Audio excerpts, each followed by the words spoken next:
Chapter 1145. This phone is so magical. It wasn't that little soprano had never seen her parents talk on the phone before.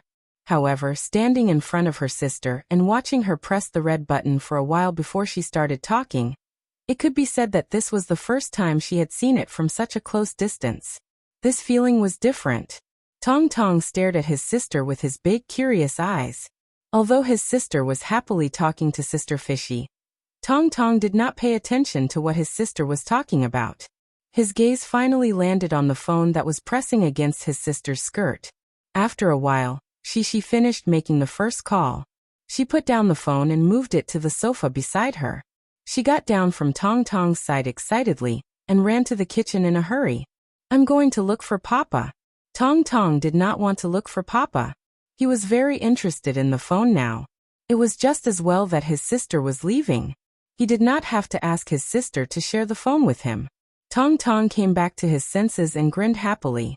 He reached out his small hand and hooked it. His hand was too short to reach the phone. Tong Tong was not discouraged. He swiftly pressed down on the sofa and climbed up with his butt sticking out. Tong Tong followed his sister's example and grabbed the phone. What was interesting was that he didn't pull the receiver down. The receiver was facing his hair, and the receiver was facing his chin. If it weren't for the wrong position, the little guy would have really made a phone call. "Ha. Wow. Ha." Tong Tong mumbled a few times. However, he realized that there was no sound from the phone as he had expected. He looked at the phone in his hand suspiciously. "That's right. My sister pressed the red button on the phone when she made the call." Tong Tong was very good at imitating. He followed his sister's example and pressed the button on the phone. She ran to report her work progress to her father. After a while, Yang pushed her out of the kitchen and said with a smile, "Since you have asked about Fishy, you can record her situation on the form that we just gave you. You can make a decision after you have tallied up everyone's situation."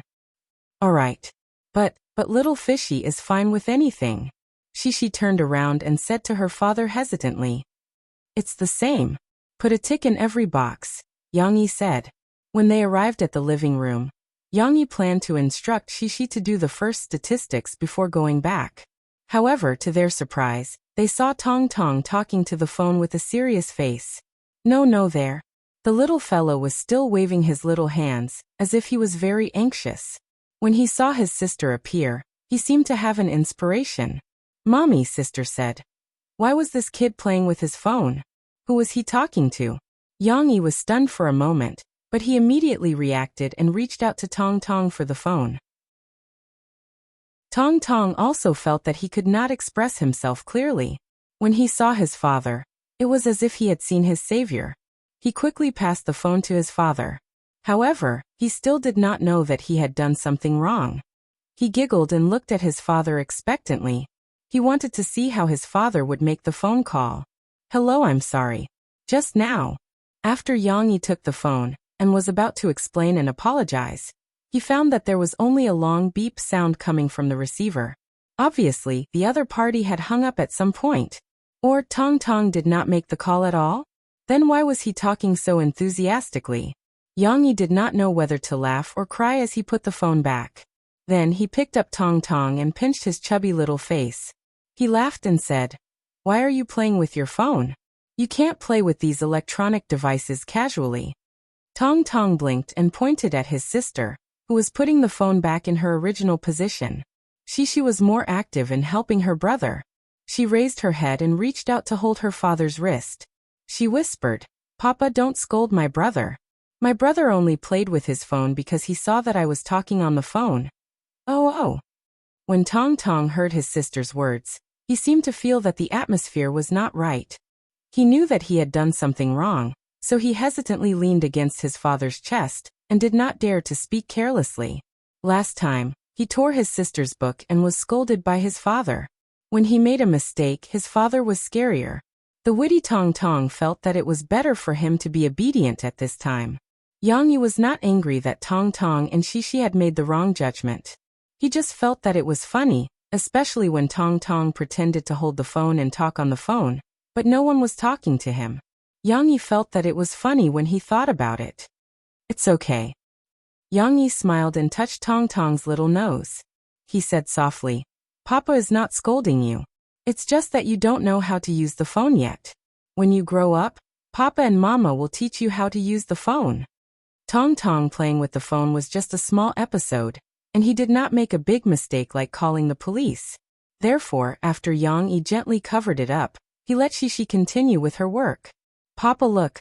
After making phone calls all morning, the little girl finally finished counting. She ran over and stuffed her booklet into her father's hands. She looked at her father's face expectantly, hoping that her father would praise her. "Very good. You've finished counting." Yang Yi did not let his daughter down. After taking a look at Shishi's statistics, he gave the little girl a thumbs up. Shishi smiled and snuggled up to her father with satisfaction. She said, "Papa, what should we do next?" Yang Yi gestured at the table and analyzed it for Shishi. "Look at the vertical bar. Many people are not free on Wednesday, and many on Thursday and Friday. Just as Papa guessed, they are free on the weekend." "Yes, but Chi-Chi is not free on Saturday." Shishi had a good memory. She quickly said to her father, because Chi-Chi is going to have piano lessons. She told me that she wants to learn piano." "Piano lessons? If there is an arrangement, it will be difficult to adjust. Nan Zhaoyu is not free on Saturday and Sunday, and only Nan Zhaoyu is not free on Sunday. What does he want to do?" Yang Yi raised his eyebrows and asked with a smile. "Zhaoyu? Well, he doesn't want to do anything." Shishi also thought for a while before connecting the dots. Her eyes lit up and she said to her father, "I know, Zhaoyu said that his papa and mom are going to do something, and then they are not free." Yang Yi could roughly guess what the situation was. After Nan Iyun got better, he often attended some calligraphy activities to earn some tuition for Nan Zhaoyu's college fees. Nan Zhaoyu's mother also had to accompany him. Sometimes they would take Nan Zhaoyu, and sometimes they would let him read at home. Therefore, sometimes on weekends, when Shishi invited her friends to her house to play, Nan Zhaoyu often regretted that he could not come. However, Yang Yi's eyes flashed with a strange light. He said in his heart, "Should I kick this kid out? He is obviously a boy. Why does he play with girls all day?" However, he only thought about it for a moment. Soon he shook his head and tossed the thought away. It was not worthwhile to scheme against a child. Therefore Yang Yi smiled and said to Shishi, "That's easy. We can ask.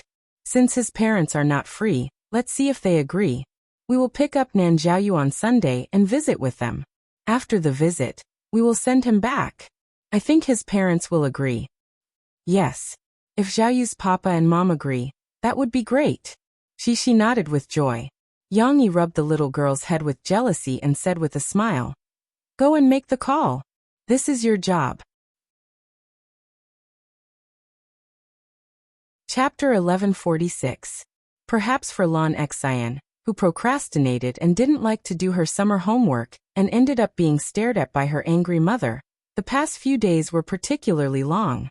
However, for Cece, who had been looking forward to the weekend all day long, time passed very quickly. Finally, the weekend came, and the little guys were finally liberated. Early in the morning, the little girls happily came to Shishi's house.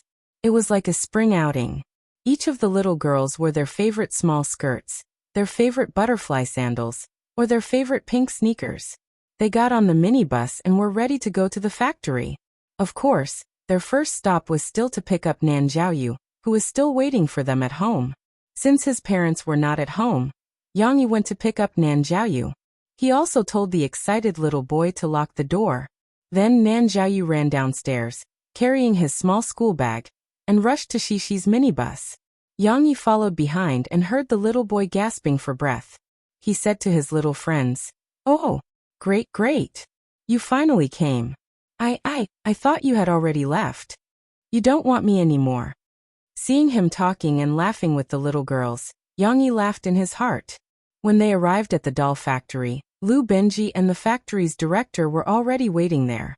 The big boss was bringing the future little boss to inspect. How could they not cheer up? What's more, Yang Yi also asked Lu Benji to be in charge of this matter. He asked him to prepare and plan the children's tour route. After all, he couldn't arrange for the children to watch the production line of some creepy dolls. There would be a lot of doll parts there, such as broken heads and arms flowing on the conveyor belt. Naturally, these scenes should be avoided from the children.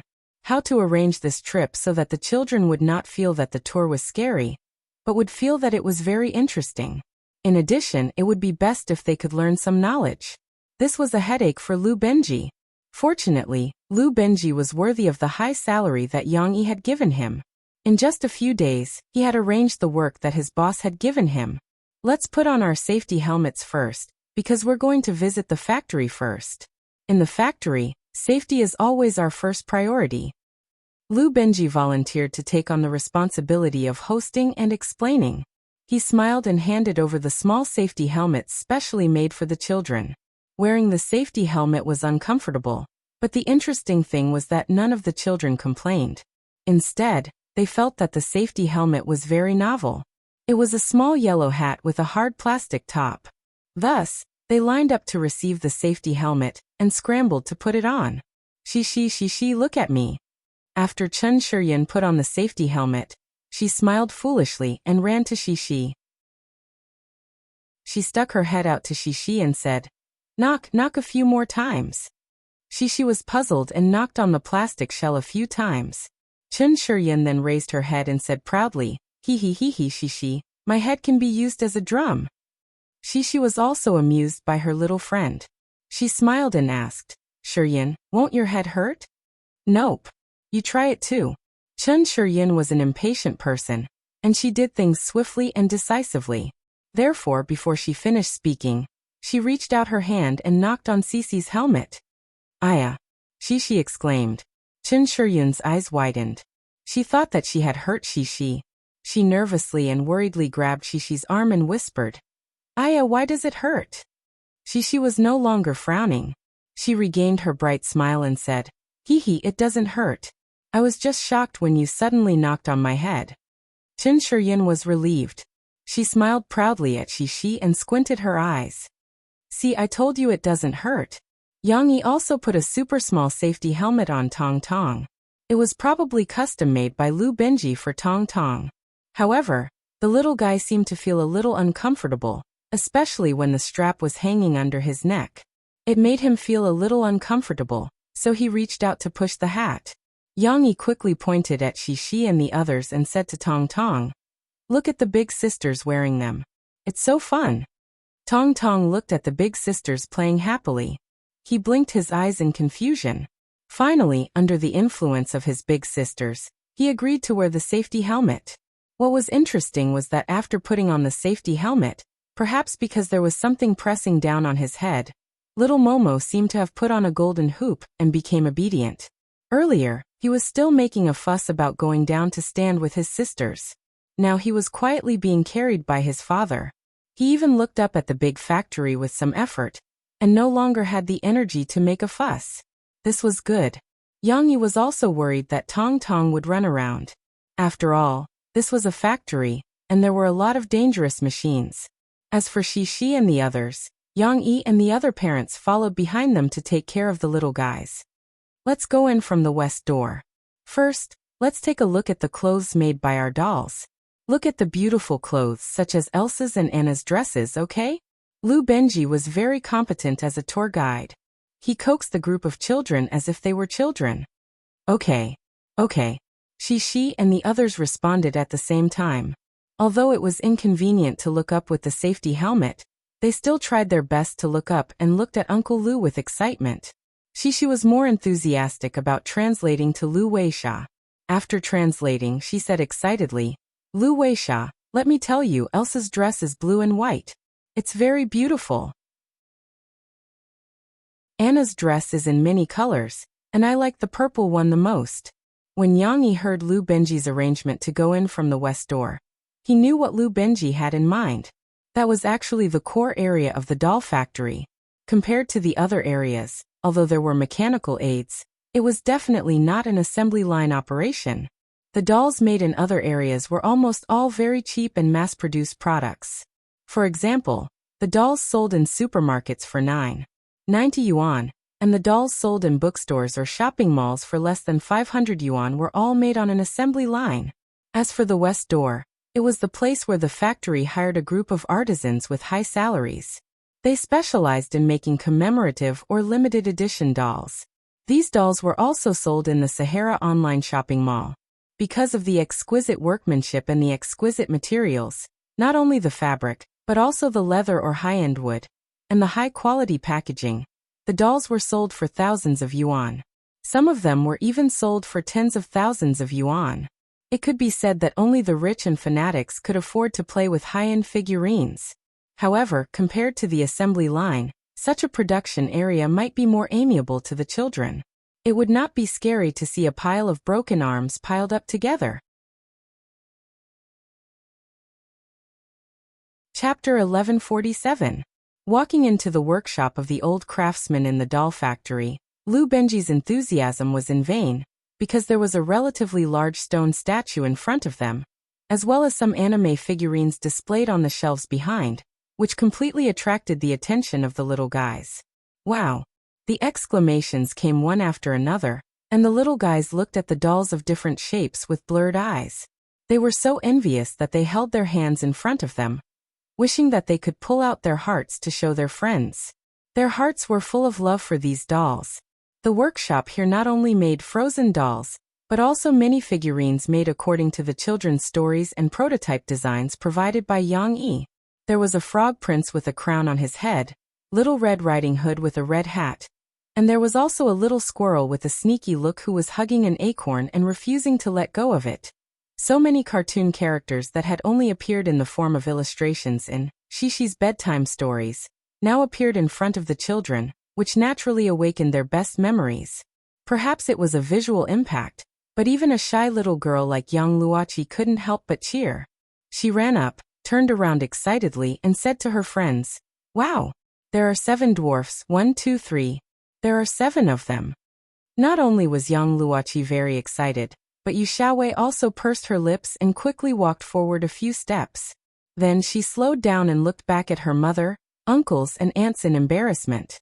"I recognize this one, but you definitely don't remember it."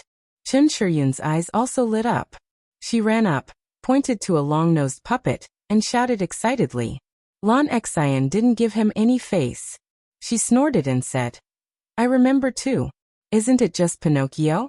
Shishi's house also has one." Lu Weisha saw that her friends were discussing so enthusiastically, and she ran to the front eagerly.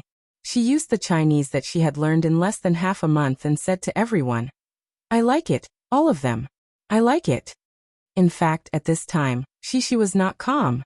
The little girl was surprised to find that there were many dolls on the shelf that she didn't have. Although Lan Xian said that she had Pinocchio, it was only brought back by her father. Although the little girl didn't say anything, her eyes were wide open, and her gaze swept over the dolls one by one. Her little heart was beating wildly because of these dolls. There were some voices in her mind. "Oh, why are there so many?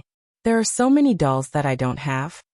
Yes, she once thought that her house had most of the beautiful dolls in the world, but now she found that her collection was actually only a small part of the world. There were so many wonderful things that she hadn't explored yet. For a time, the little girl's heart was intertwined with many emotions. Loss, regret, surprise, joy, hesitation. Shishi's eyes couldn't move away from these shelves. She was still thinking that the gold coins in her small wooden box weren't enough to buy so many beautiful dolls. Moreover, Shishi also made an appointment with Lu Weisha to go to Lu Weisha's house to play in winter. Lu Weisha had told Shishi that her house had a very beautiful aurora. In winter, she could also ski, ride a sleigh, and so on. It's so hard to choose. The little girl was in a dilemma. However, her motivation to work hard to earn gold coins was once again stimulated. With dozens of gold coins in savings, the little girl had lost her motivation for a long time. Looking at the dolls on display, the little girls and boys, including Tong Tong, were reluctant to leave. It was only when Lu Benji promised that he would bring them back to pick a doll that they liked at the end of the day.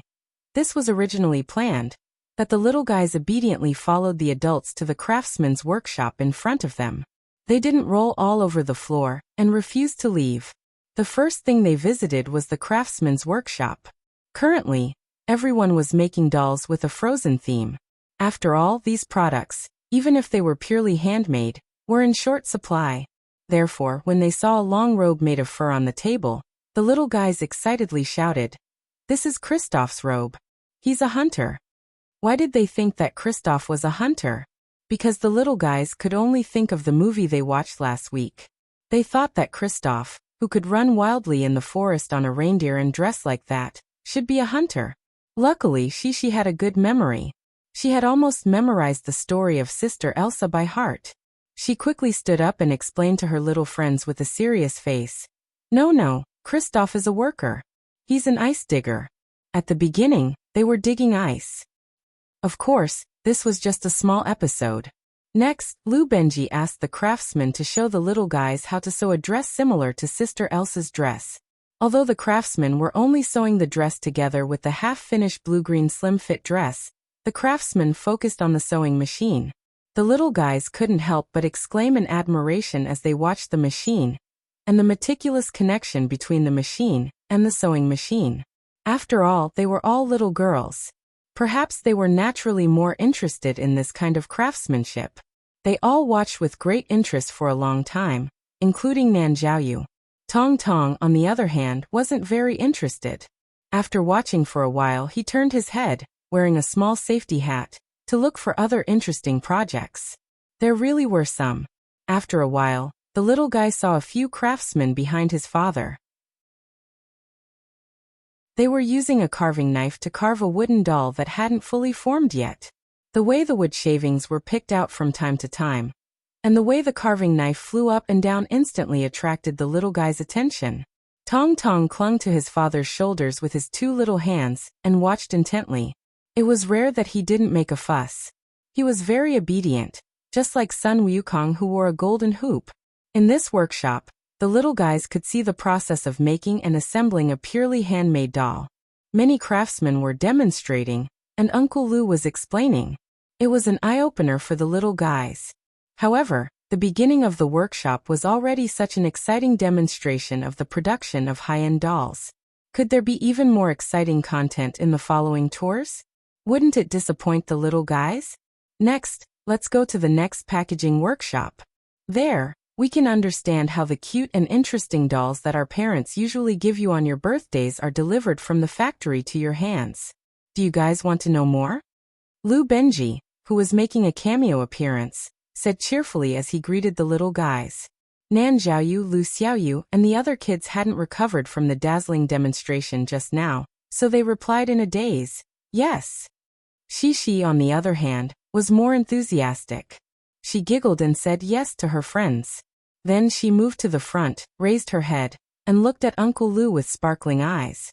She said, "Uncle Lou, I know that the dolls are all in the store. Then my papa will buy flowers and put the dolls in the flowers for my mom." Oh, I was wrong. Hee, this is a gift from my papa to my mom, not for me. The little girl scratched her head in embarrassment and laughed with a red face. The adults behind them also roared with laughter. Murphy, who was standing next to Yang Yi, was a little embarrassed. She wanted to hide behind Yang Yi, but she didn't want to be an adult. She could only smile helplessly, stomp her feet, and say angrily, "She." The little girl thought that everyone was laughing at her. Instead, she shyly ran behind her father and hid. Then she stuck out her little head, giggled, and whispered, "Papa didn't give me a doll as a birthday gift. It's a very beautiful treehouse, and I can turn on the lights." Chapter 1148. Of course, what Lou Benji wanted to show the children was not flowers, tree houses, or anything else that Shishi's little brain would think of. Soon, the children saw a completely automated packaging assembly line. "Here, these are the dolls that we produce. After being screened by our quality inspectors, they will all be gathered here." Lou Benji stood in front of a huge round plate and introduced it to the children. The large round plate that reflected a silver metallic light was densely packed with Mom's little snowbow dolls.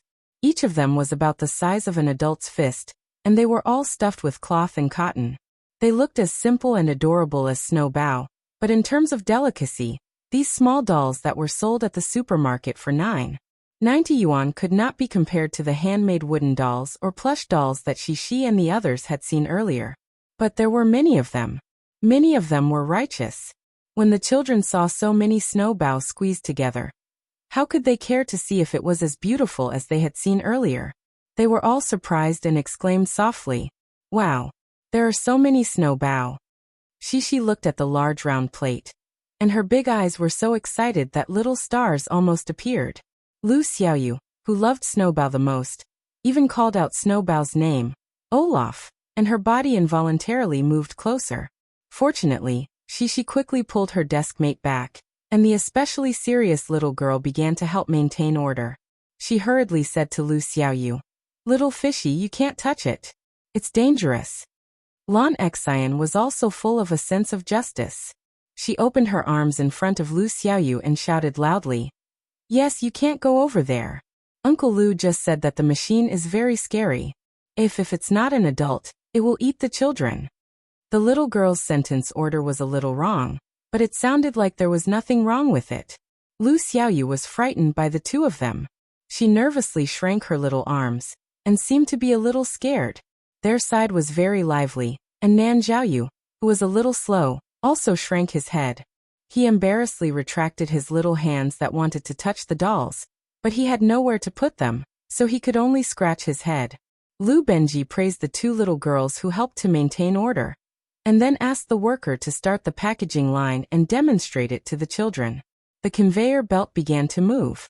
At first, there was a little noise from the gears, and it scared the little girls so that they hurriedly huddled together and hid next to their respective parents.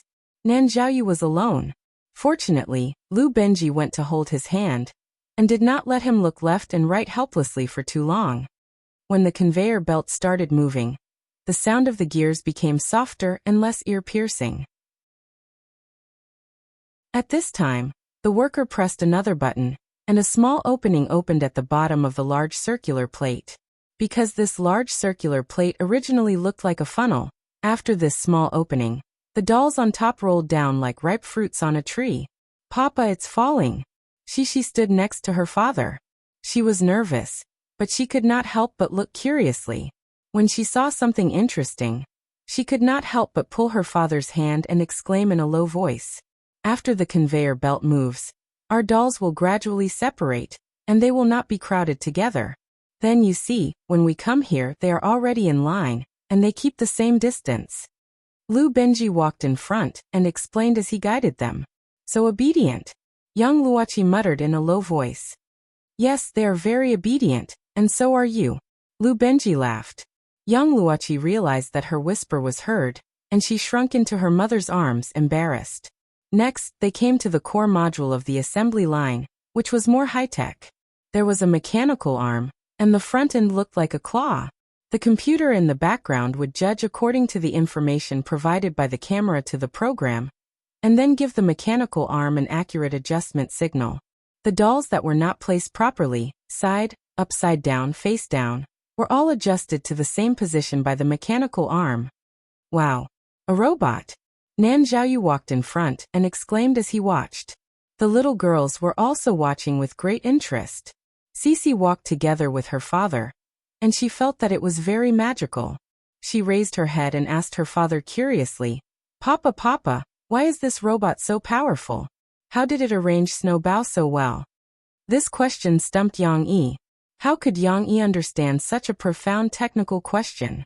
He pondered for a while, and frankly said, "There are a lot of scientific principles in this.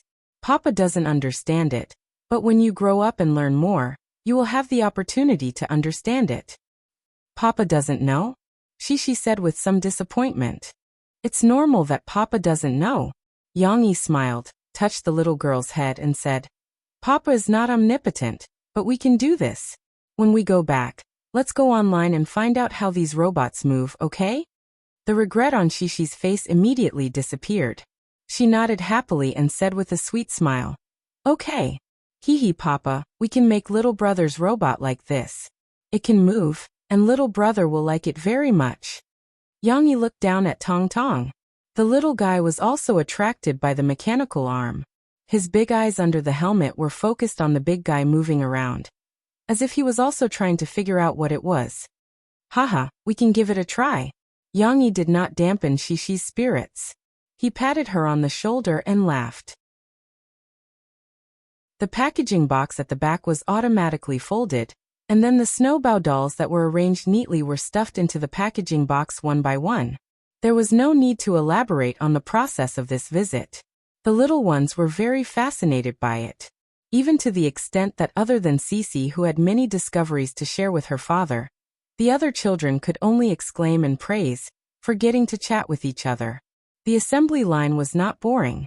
Compared with the previous ingenious works of the craftsman, this part of the tour was not so exquisite and pleasing to the eyes. However, the completely automatic packaging line was still an eye-opener for the children.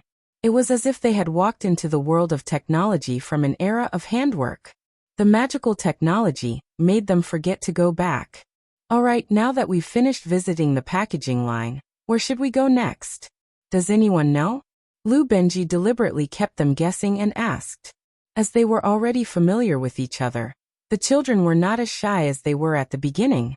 They enthusiastically participated in the interaction. Anyway, it's not going home, Chun Shiryun shouted loudly. Her answer made the girls giggle. Yes, we have a tour next, but do you know what it is? Lou Benji asked with a smile. We don't know. The honest Lu Xiaoyu and Nan Xiaoyu shook their heads. Cece, on the other hand, was actively thinking about the answer. At this time, she was no longer standing with her father. Instead, she was squeezing with her friends. The tall little girl even stood on her tiptoes and struggled to raise her small hand, wanting Uncle Lou to see her. She was very disciplined and did not rush to answer. Shishi, why don't you tell us?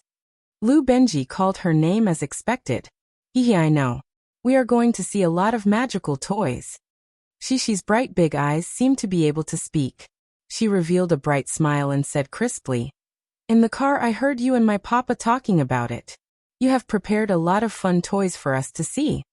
Lou Benji looked at Shishi with some surprise. He didn't know whether to laugh or cry as he nodded and said, That's right.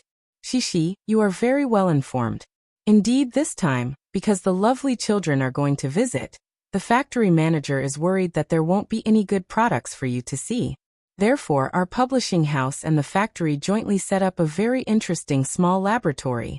We have specially made some very magical toys for you. They are really magical, as if they are controlled by magic. I guarantee that when you see them, you will feel that it is as wonderful as watching a movie. Lou Benji's last introduction was like a wizard's bewitchment, which immediately caught the children's appetite. Wow, there's magic. Hearing Shishi's translation, Lu Weisha excitedly jumped up and down. She pulled Shishi's hand and said in surprise, I want to see it, Shishi. It must be wonderful. It's not magic, it's just like magic. Shishi translated it methodically. She giggled and said, But I also want to see it.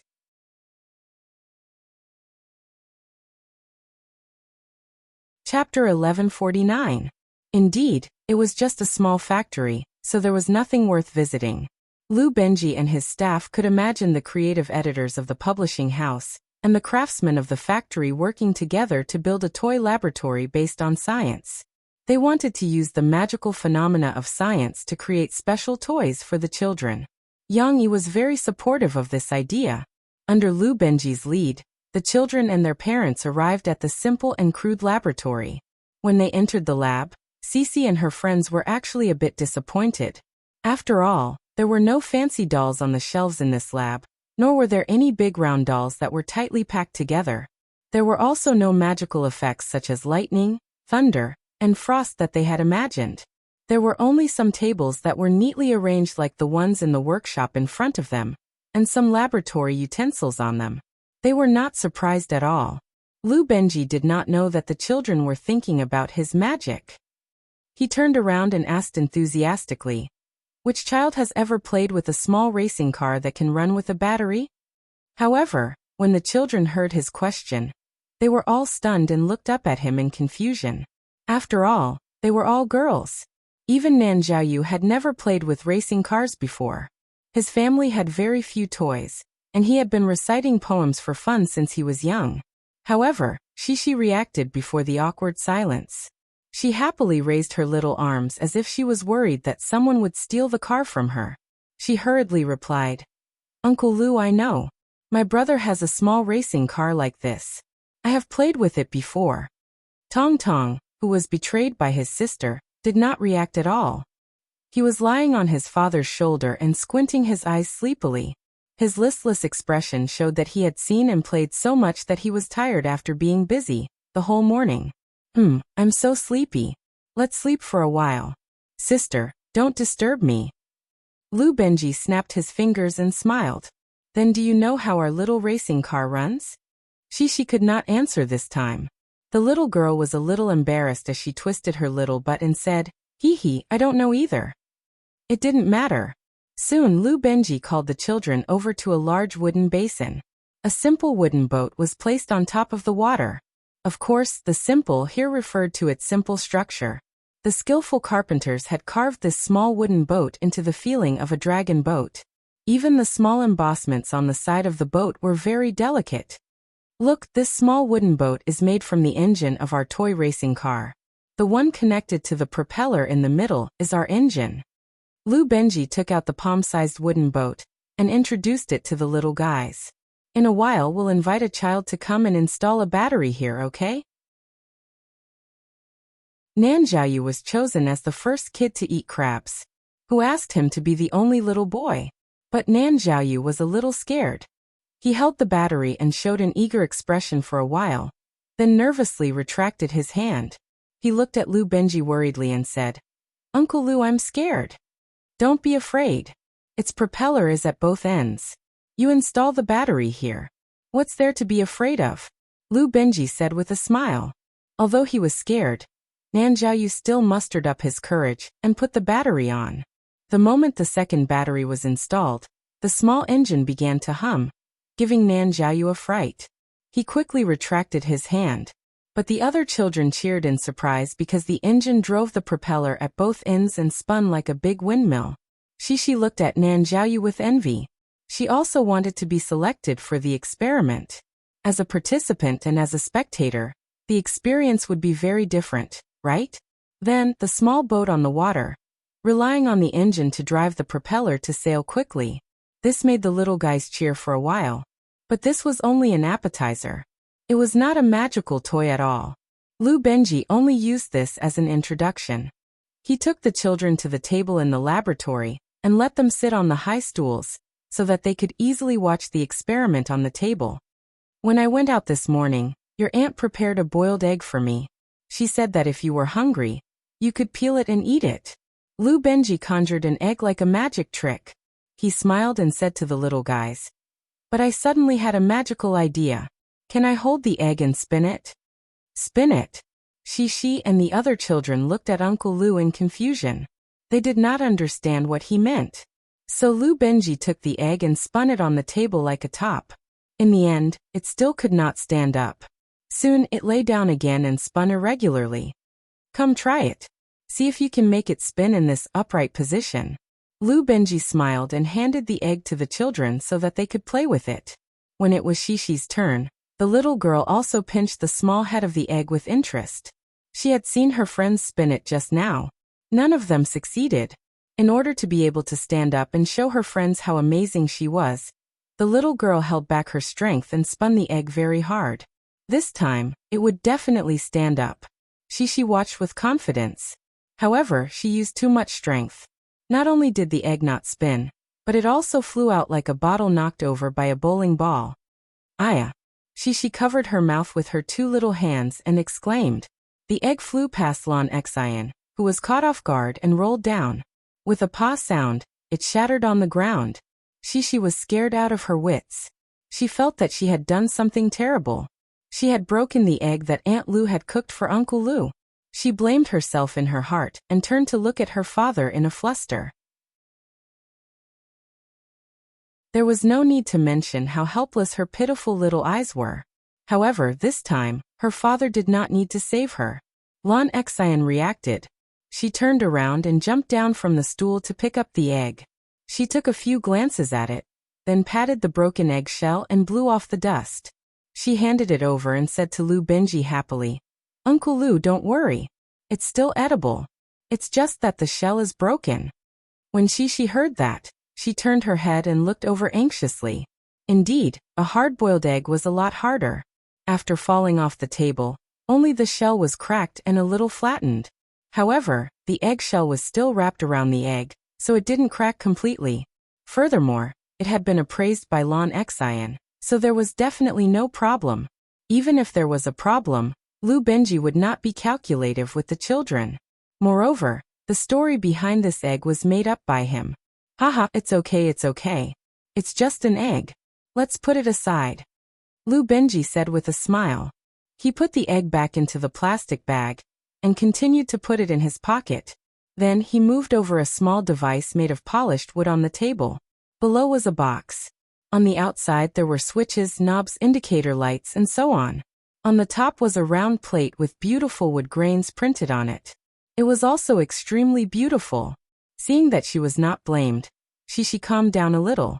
She could not help but ask softly, "What is this?"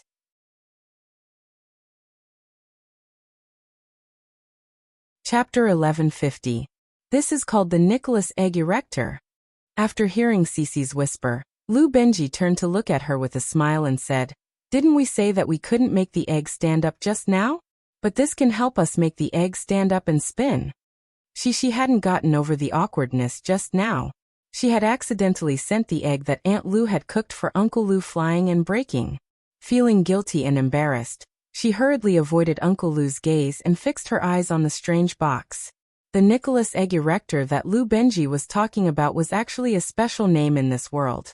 In Yang Yi's previous life, this thing was called Tesla's Columbus egg.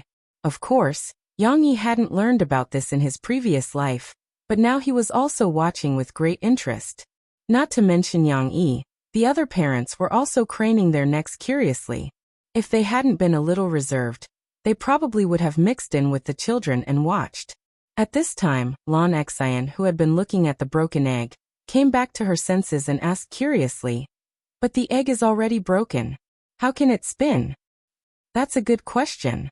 Lu Benji conjured an egg-shaped copper block out of nowhere like a magic trick, and showed it to the children with a smile. "This machine doesn't use our ordinary eggs, but the eggs made of copper that you see in my hand." Of course, Lu Benji demonstrated to the children again. On an ordinary table, the copper egg still couldn't spin and stand up. Next, it's time to witness a miracle. Children, watch carefully. Don't blink. Lu Benji deliberately bluffed. The atmosphere seemed to be tense. The 8 children all stared at the wooden box, the wooden plate, and the copper egg in Uncle Lu's hand. They didn't even dare to breathe. She was the same. When she heard that she was about to witness a miracle, her big bright eyes were filled with excitement. Uncle Lu casually placed the copper egg on the wooden plate and flipped the switch below. The motor below began to hum. However, at this time the wooden plate didn't move. It didn't spin as fast as the propeller. Next, the children saw Uncle Lu casually spin the copper egg, and it began to spin. But that didn't seem right. The outspoken Chen Shiyun immediately raised her hand and asked in confusion, "Uncle Lu, that's not right. The egg hasn't even stood up yet." "That's right, I can do that too." The girls beside her all started talking at once. But at this moment, Lu Weisha exclaimed softly, drawing the attention of the children. Because while they were talking, the spinning copper egg actually stood up on its own. Amazing! She's already big eyes widened in surprise. She couldn't help but turn her head and look at her father in surprise, as though she wanted to share her feelings of disbelief with him. The principle of this egg-erecting device wasn't complicated. It used a rotating magnetic field to make the egg spin. Then it relied on the spinning effect to make the egg find the most suitable spinning position. Because the egg was oval-shaped, only when it stood up and rotated with its long axis as the center would it be stable. However, this was still a physical principle that many of the children hadn't learned before. Lu Benji demonstrated it again and began to explain it to the children. The children listened in confusion. They understood a little, but they didn't quite understand. Each of them opened their small mouths and looked at him in confusion. Even the smart she didn't seem to understand. Seeing this, Yang Yi smiled and pointed at the wooden box behind him. He said to the children. Uncle Lu means that this box of ours uses a more complicated machine to imitate a force that we can't see. It's called magnetic force. It helps us hold this copper egg as if we're holding it with our hands. This way, it can stand up and spin. So that's how it is. Although there were a few slow to react and tilted their heads in confusion, Shishi, Yang Luoqi, Yu Xiaowei, and the other girls understood. Shishi was still in her seat. She giggled, shook her little butt, and said, That's too amazing. We can't see it. Lu Xiaoyu rubbed Shishi's arm and said innocently, I know, that must be magic. At this time, Lu Benji called the children to another lower table. This way, everyone could gather together and observe without sitting down. It was convenient for them to move around. That was just a small magic spell. Next, we're going to witness an even more amazing magic spell. A magic spell that you can't even think of. Lu Benji said mysteriously. There's more magic to watch. Lan Xian and Chen Shiyan cheered happily. The other girls also laughed excitedly. Nan Zhaoyu also jumped with joy. Lu Benji carried over a very smooth round cushion. It was made of wood and was very heavy. No one knew what was inside. He then took out a small spinning top. It looked a bit like the one that was spinning in the Inception space. However, it wasn't made into a hole. The yellow frame and the bronze vertebral body were exquisite and cute. In the eyes of the children, it was as if it was some magical little toy that attracted their attention. Which child has played with this spinning top before? Lu Benji asked. Instantly, a few children, including Shishi, raised their hands excitedly. However, Shishi was a little embarrassed. She raised her hand and hesitated whether she should put it down. How many children haven't played with it before? Which child is willing to come up and show us how this spinning top is done? Lu Benji asked with a smile. At this time, Shishi shyly withdrew her hand. She was still thinking about her mistake. It wouldn't be good if she messed it up again. Lu Benji originally wanted to call her, but Shishi withdrew her hand. Lu Benji didn't want to make this privilege too obvious, so he called the more enthusiastic Chen Shiyan. There was nothing much to say about spinning a spinning top. The technique was similar to spinning an egg. But then Lu Benji asked Chen Shiyan to do a demonstration. Shishi, who had been watching just now, was envious. Lu Benji asked Chen Shiyan to spin the spinning top on a small cover. Then Lu Benji gently lifted the small cover. He didn't lift it too high, only a centimeter or two. At this time, the spinning top was still spinning on the cover. Shishi was surprised to see Uncle Lu gently lift his hand. The cover was taken away, but the spinning top was suspended in the air and kept spinning. Magic! Lu Xiaoyu exclaimed. That's right. This is the magnetic magic that we created using the same magnetic force. Look, there's actually no support below us. Lu Benji was still smiling. He took a glass cup and put the spinning top in horizontally. Then he took it away. The spinning top seemed to be unaffected at all. It continued to float in the air and spin slightly. Amazing! Shishi was envious. The little girl was a little regretful. Why didn't she try it bravely? It would have been great if she could have tried it too. It wasn't fun just to watch. If she had held the spinning top and spun it, she could have participated in this magic. How great would that have been? She had missed Uncle Lu's magic. Thinking of this, Shishi sullenly pouted because of regret. Although she didn't say anything, she took a step back and snuggled up to her father sadly. She even hugged her father's empty hand, and started counting her father's fingers unhappily. What was the principle of magic? She didn't really care. She couldn't even listen to Uncle Lu's endless explanation. She just stared at the spinning top eagerly. Do you want to play too? Yang Yi asked with a smile. He could roughly guess what his daughter was thinking. She pursed her lips, looked back at her father, and nodded shyly. She was afraid that her father would laugh at her for breaking the egg, so she lowered her head and shook her little butt to show her inner desire. Yang Yi gently patted the little girl's head and said with a smile, "Wait a minute. Let Uncle Lu finish." Yang Yi didn't go back on his words. After Lu Benji finished, he asked him to stop the spinning top and let each child try it. Only by trying it with your own hands can you have a deeper understanding. Shishi saw that Uncle Lu agreed, and a surprised smile appeared on her little face again. Waiting in line was nothing. When it was her turn, Shishi happily pulled her father's hand and said with reliance, "Papa, I'll play with you, okay?" The little girl was worried that she would make a mistake. She only had confidence when her father was with her.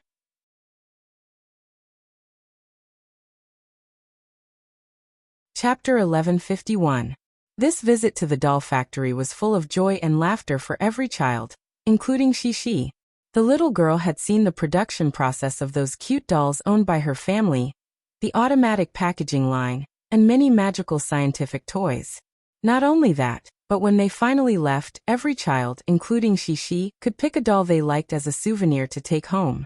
Moreover, the amiable and lovely Uncle Lu gave each of them a paper box, which was said to contain a paper tree that could grow flowers. This small gift was for the children to explore with their parents when they went home. Anyway, when they went back, every child's eyes were shining with satisfaction. On the minibus they chattered and talked. After playing for half a day, they didn't seem to feel tired at all. The adults had been walking with them for a long time, so they were a little tired. They sat in the minibus, and the driver hired by Yang Yi drove them back. They couldn't help but close their eyes and rest in the car. But the children were still chatting happily.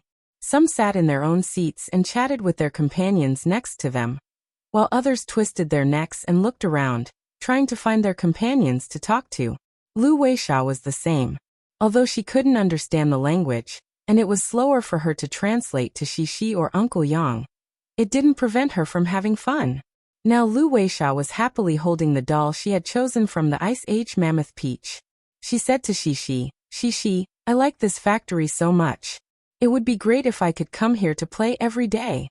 The doll Shishi had chosen was also a character from the Ice Age. However, she had chosen a Tyrannosaurus Rex. To be exact, it was one of the kind and cute Tyrannosaurus Rex babies raised by Sid. Its big, curious eyes and awkward, honest smile made it lose the fierce and cruel feeling that a Tyrannosaurus Rex should have. It was cute, very cute. Of course, the main reason Shishi had chosen it was because she didn't have such a doll at home. "Yeah, I want to come and play too." Shishi's voice was soft. She smiled sweetly at Lu Weisha and said, But I need to earn a lot of gold coins so that I can go to your house to play and buy a lot of soft toys." "Hey, Shishi. How did you know that we also have dolls at home? You don't have to buy anything. You can come to my house and play. I'll ask my father to give you a lot of interesting dolls. You can also take mine if you like," Lu Weisha said generously. She looked at Shishi expectantly. Obviously, Lu Weisha also hoped that Shishi would come to her house to play. Lu Weisha, hehe, you misunderstood. When I told you that I want to buy dolls, I'm talking about those big, beautiful dolls from the factories. Let me tell you, Lu Weisha, my father is also willing to buy me dolls, but I have to help him and Mom with the housework," Shishi quickly explained. Shishi spoke Swedish very fluently. Of course, sometimes she still encountered some words that she didn't know. At this time, she tried her best to dance and express with her body language. Lu Weisha listened to her in confusion, and the two chatted happily. After a long talk, Shishi suddenly remembered that Lu Weisha seemed to have said that there were dolls in their hometown. She quickly stopped and asked curiously, "Lu Weisha, what are the dolls in your house like?" On the other side of Jiang City, Guazi's mother was watering the flowers in the courtyard of the municipal government, because she had nothing to do on a weekend afternoon. She didn't expect to bump into a woman whom she had been trying to avoid for the past few days. "Huijian, watering the flowers? Well, the weather is good today, and the sun is shining brightly." The woman with a vegetable basket waved her hand with a smile across the road of the family compound opposite. Her fat body squeezed in front of the parked car. Her movement made it clear that she wanted to chat with Tan Huijian. Of course, this was not particularly unexpected. They all lived in the same family compound, so how could they not greet each other? Especially for older women like her. When they met, how could they not get together and chat for a while if there was anything new?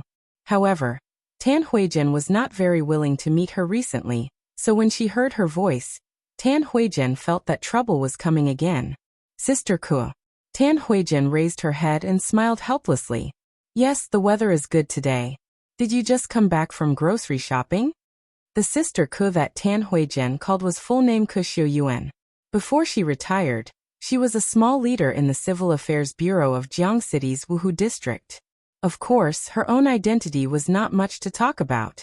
The powerful one was her brother, who was currently the head of Jiangnan Province's finance department. Their relationship was very strong. However, Ke Xiuyuan did not put on airs. Usually, she would chat and laugh with Tan Huijian and the other middle-aged women in the family compound. She was warm and cheerful, and she was very popular. Originally, Tan Huijian and Ke Xiuyuan's relationship was not bad. However, recently, Ke Xiuyuan's occupational disease was acting up again. She kept talking about introducing girls to Guizi. This was nothing. Tan Huijian used to joke about finding a girlfriend for Guizi. The girl that Ke Xiuyuan introduced was called Xiaoliang. Her background was not bad, and her parents were provincial leaders. She was not as good as Guo Zhengyan. Tan Huijian had seen her photo before. She was a delicate and pretty girl. According to these conditions, Tan Huijian was quite satisfied. However, the problem was that Xiaoliang majored in violin. Although she got into Jiang City's Media University through connections, Tan Huijian was not satisfied with her major. Going to a university to study violin? Was this called going to a university? Later, Ke Xiuyuan mentioned that Xiaoliang also wanted to be a celebrity. She loved to sing and dance since she was young, and she had participated in many programs. She even joked with Tan Huijian that the girl admired Xiaogua. If it was successful, the two of them could develop together in the entertainment industry and support each other. It would be a good story. Hearing Ke Xiuyuan's words, Tan Huijian was even more unhappy. Guizi liked to act. Guo Zhengyan and Tan Huijian were very opposed to his decision to enter the entertainment industry. Although they had gradually acknowledged Guizi's choice and applauded his achievements, they did not want to have another celebrity as their daughter-in-law. Don't forget, Tan Huijian had expressed her opinion during Murphy's concert. In her eyes, women in this line of work were more or less unreliable. She might be a ticking time bomb for the family. Moreover, Tan Huijian felt that it was inappropriate for the girl to be so proactive. She was secretly on her guard. Of course, although Tan Huijian had already rejected the suggestion in her heart, she would not reject it directly. After all, it was easier to hurt their relationship. This hurt their relationship was not referring to Ke Xiuyuan. Tan Huijian was worried that Xiaoliang's family would think that she was looking down on Guo Zhengyan and make enemies for Guo Zhengyan in the province. Therefore, Tan Huijian played Tai Chi with Ke Xiuyuan and delayed the matter. She might as well avoid Ke Xiuyuan for the next few days. Unexpectedly, Sister Ke came back from grocery shopping and saw her watering the plants. The two of them chatted for a while. Sure enough, Ke Xiuyuan talked about Guizi again. However, to Tan Huijian's surprise, Ke Xiuyuan asked cautiously, "Huijian, we have known each other for so long. I have a question that I want to ask you. I hope you don't mind." Sister Ke, ask away. "What's the matter?" Tan Huijian said with a smile. "To be honest, I think that Xiaogua and Xiaoliang will be a couple. They are schoolmates and have common topics to talk about. But Xiaogua hasn't expressed his opinion recently. Could it be that he already has a girlfriend?" Ke Xiuyuan asked. "Girlfriend?" This. Tan Huijian hesitated. She was still hesitating if she should use this as an excuse. But at this moment, Ke Xiuyuan sighed and said, "Huijian, I'm close to you. To tell you the truth, I didn't want to ask you this question. It was Xiaoliang who asked me to. She said she saw a photo of Xiaogua being intimate with another girl from a classmate's place."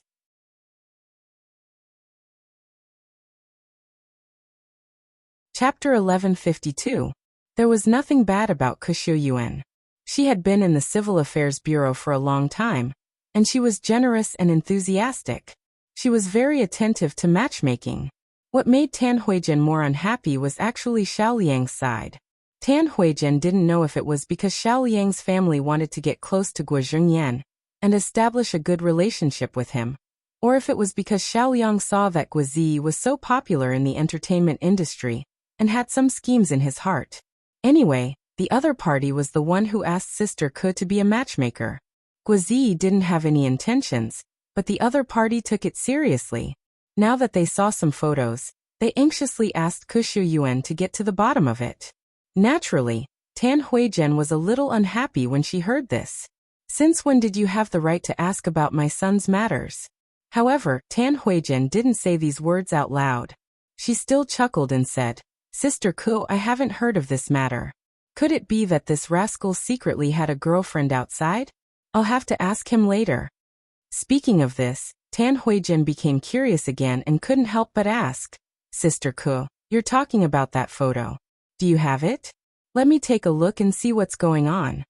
Kushu Yuan looked around and saw that no one was peeking at them. Then she took out a phone with a big screen and said enthusiastically to Tan Huizhen, Come Huizhen, let me show you. Xiao Liang sent it to me. I don't know if it's true or not. What I mean is, you don't have to make things difficult for the child. This kind of thing mainly depends on the child's opinion. If the child's heart belongs to someone else, it doesn't matter. I'll talk to Xiao Liang. Even if they can't be boyfriend and girlfriend, they can still be ordinary friends. Tan Huizhen didn't say anything. After she saw the photo, her smile stiffened. Wasn't the girl with delicate features holding hands with Guozi, Ding Xiang, whom she was very familiar with? Speaking of which, this girl is quite pretty. It's just that her skin isn't as white as Xiao Liang's. Kushu Yuan pulled the phone away, squinted for a while, and chattered to Tan Huizhen. Tan Huizhen was no longer interested in chatting. She exchanged a few pleasantries, and after bidding farewell to Kushu Yuan, she returned to the house with a frown and some confusion. There was nothing wrong with the photo. Guozi and Ding Xiang were walking hand in hand. Anyone with a discerning eye could see that there was something fishy going on. Although Yang Huan was walking beside them, she did not stand with them. She was being pestered by two children to watch something. Their surroundings looked like a movie theater. So they went to watch a movie? Tan Huizhen remembered what had happened last week. Guozi had also said that he wanted to watch a movie, and that it was to watch Yang Yi's animated film. She remembered this very clearly. Guozian had wanted to go with them, but Guozi had not agreed. Because of this, Guozian had been depressed for a long time. Even though Guozi had bought her another movie ticket, she was still unwilling. So, Guozi had not agreed to watch a movie with his sister because he wanted to watch it with Ding Xiang. No wonder his attitude was so firm. Tan Huizhen didn't know that this was not the reason at all. If it was just for Ding Xiang, Guozian would have been fine. After all, she already knew about it. Guozi just didn't want to bring a big friend because it was a party organized by Yang Yi, and there were many children and their parents present. He was worried that it would cause trouble for Yang Yi. But why was it Ding Xiang? Tan Huizhen frowned. She didn't know what she was thinking. She sat on the sofa for a long time until Guo Zhengyan came back for dinner. Because it was the weekend, Guozian hadn't returned to school yet. While she was eating, she excitedly talked about the strange things she had encountered today. Tan Huizhen didn't express her thoughts. Instead, she waited for Guozian to finish before she asked casually, Yin Yin, where is your brother now? Is he filming a movie or recording a show? Guozi didn't live at home now, and he often flew around. Tan Huizhen really didn't know about Guozi's schedule. On the contrary, Guozi, who was closer to Guozian, and was keen on understanding the gossip of the entertainment industry, knew more. Guozian bit a vegetable in her mouth and smiled vaguely. He's eating dirt in some village in Guangdong province. What do you mean? Tan Huizhen asked, puzzled. He's really eating dirt. Guozian wiped her oily mouth and said seriously, Isn't he the spokesperson of the Sahara Rural Development Foundation? Originally, he was just a spokesperson. He had nothing to do with going to the countryside, but he had to dive in and follow the large group to teach the farmers. Teach the farmers? Guo Zhengyan heard these keywords and became a little interested. He looked at her sternly and asked in a loud voice, The Sahara Rural Development Foundation you mentioned, is it a foundation based on the Sahara Online Mall? Guozian was honest when facing her father. She didn't dare to be cheeky and replied in a low voice, Isn't it? But this is mainly funded by Brother Yang, and several other bosses in the Sahara have contributed some money. By the way, Guozi is the spokesperson, and Sister Ding Xiang was also arranged by Brother Yang to be in charge of this foundation. Guo Ziyan just wanted to take the opportunity to leave a good impression on Ding Xiang in front of her parents, but she didn't know that when she heard Ding Xiang's name, Tan Huijian's eyebrows trembled slightly. She knew there was something going on here. But before Tan Huijian had time to ask, Guo Zhengyan, who was interested, didn't give her a chance to speak. He continued, "This rural fund, Zi told me before, is mainly used to promote the Sahara Taobao Mall." Guo Zhengyan said with a sigh, "In the past, I didn't think that there was anything good about this kind of illusory business on the internet. Now that I've seen the development of the Sahara Taobao Mall, some people have talked to me about it. It turns out that I was wrong. It was mainly because in the past few months, those merchants in Guangdong province had sprung up like bamboo shoots after a spring rain. They had set up shops on Taobao Mall, and Taobao Mall was willing to spend a lot of money to advertise and organize promotional activities. The total sales volume and turnover could be said to be in the form of an exponential increase, which attracted the attention of the whole country. The Sahara Taobao Mall is very good," Guo Ziyan said with a smile. "Mom, didn't you see that I rarely go shopping now? Because there are too many clothes to choose from on the internet. Originally, the Sahara Taobao Mall wasn't good enough, but now, many people can set up shops on Taobao Mall, and there are more beautiful clothes. Also, you can add a yuan for a refund of worry-free insurance. If you don't like it after you buy it, you can ask the logistics department to return it to you for free." Tan Huijian chuckled and didn't respond. Her mind was still thinking about Guo Zi and Ding Xiang. "What kind of work does Zi do in the countryside?" Guo Zhengyan asked. He didn't know whether he was concerned about his son, or about the Sahara Taobao Mall and the rural fund. Guo Ziyan usually gossiped a lot, so at this time, she could speak frankly. Their fund, to put it bluntly, is to teach the farmers how to set up shops on Taobao Mall, and how to set up the logistics receiving point of the Sahara Express. After teaching those farmers, they can set up shops on the internet and sell their products without leaving their homes. At this time, Tan Huijian came back to her senses and asked in confusion, "How do you know so much?" "It's all written in the newspaper. The China Youth Daily has reported it several times, but it's about Sister Ding Xiang and the college volunteers," Guo Ziyan said with a smile. "This matter is still in Sister Ding Xiang's charge. My brother is just an assistant, but they have done a lot of good things. They taught those farmers for free and helped them bypass the distributors. I don't know much about it, but anyway, the fruits can be sold to faraway places on the internet and directly to customers, so the farmers can earn a lot of money. The farmers are very grateful to them." Tan Huijian understood. It wasn't that Ding Xiang followed her son to the countryside, but that Ding Xiang was struggling in the countryside, and Guo Zi accompanied her eagerly. Thinking of this, Tan Huijian felt a little awkward. Without the distributors, there are still many links in the wholesale market. Their goods can be sold directly to individual customers, which indeed increases the income of the farmers. It also speeds up the circulation of goods, so that their agricultural products won't rot in the field and can't be sold. Guo Zhengyan reorganized Guo Ziyan's words, and said with a little seriousness. He seemed to have understood a lot. It was estimated that the merchants in Jiangqing were a little envious when they saw the prosperity of Guangdong province, so some people came to Guo Zhengyan to find a channel to join the Taobao Mall. The operation mode of this Taobao Mall entered the vision of Guo Zhengyan, the big boss. However, Guo Zhengyan also understood what Guo Zi and Ding Xiang were doing for the first time. He showed a thoughtful expression, paused and said, "I misjudged Ding Xiang.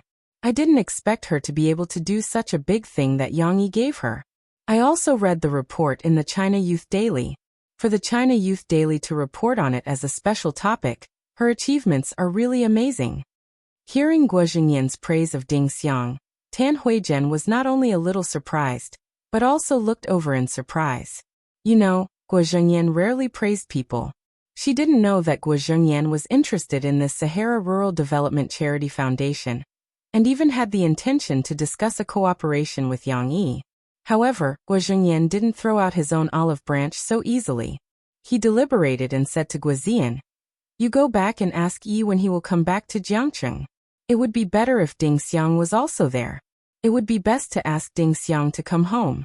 I want to know some information from her." Tan Huijian's expression hesitated.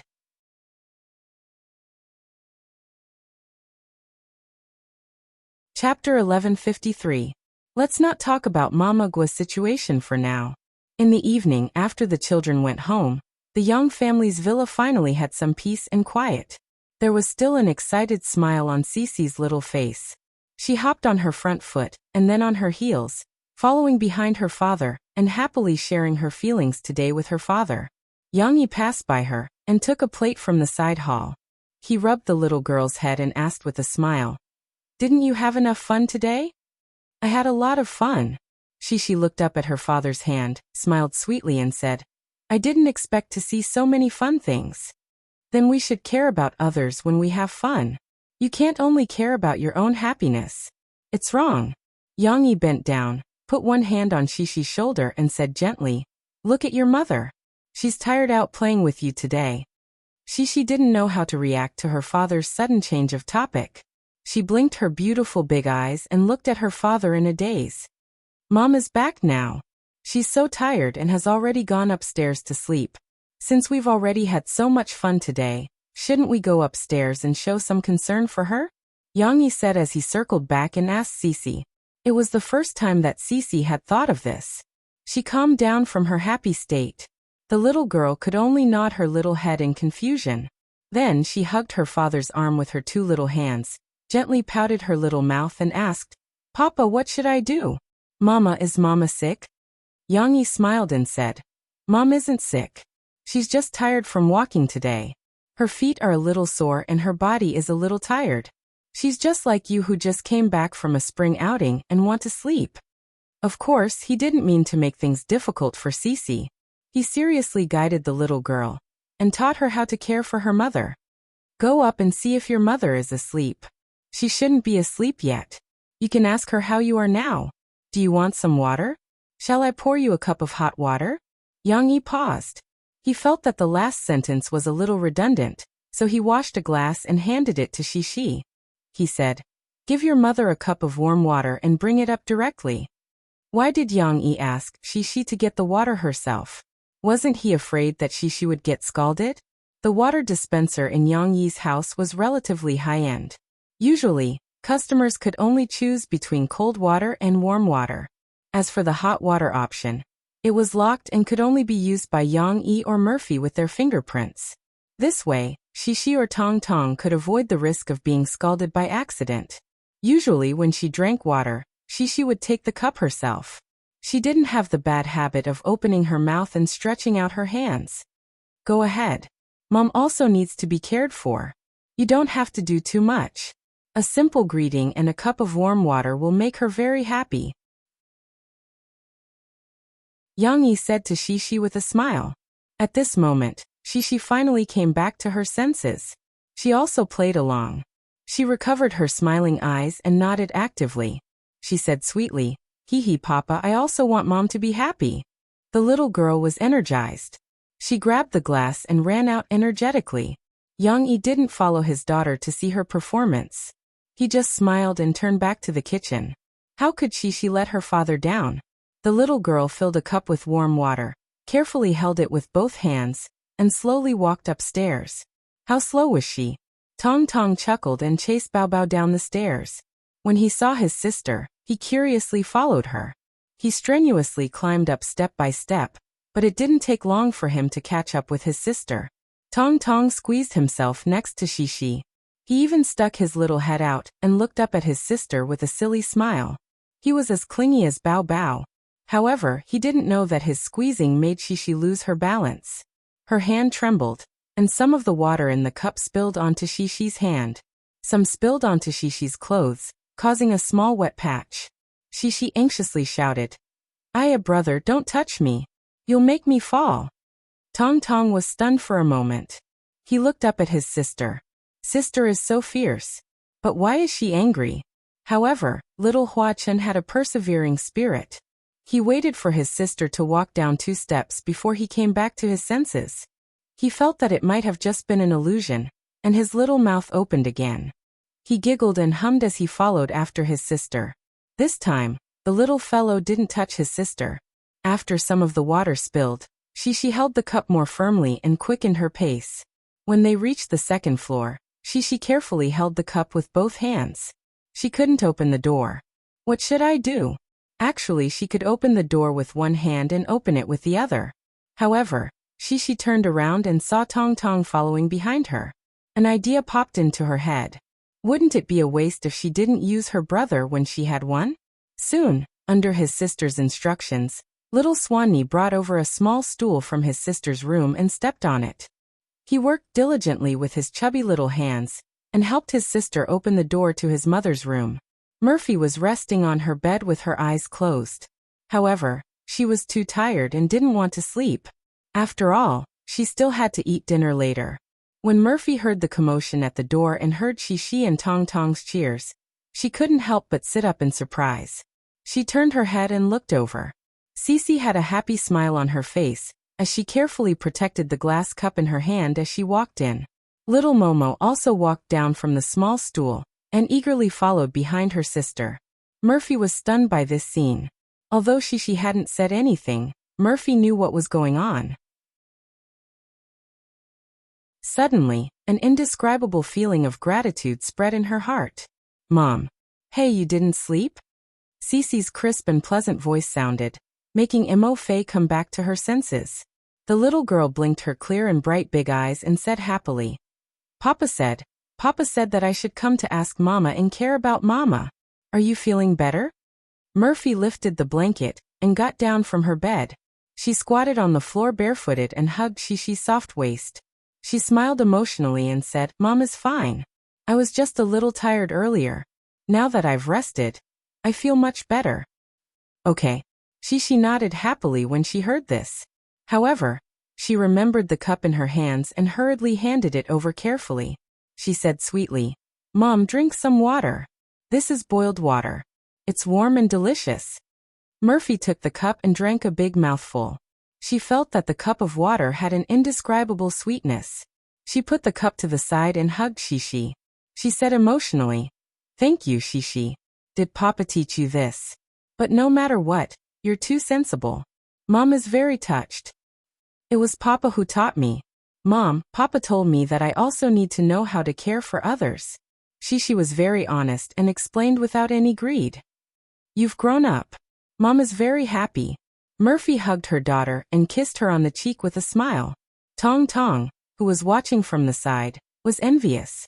He anxiously shook his two little hands and pouted his pink little mouth. He called out, Mom, hug.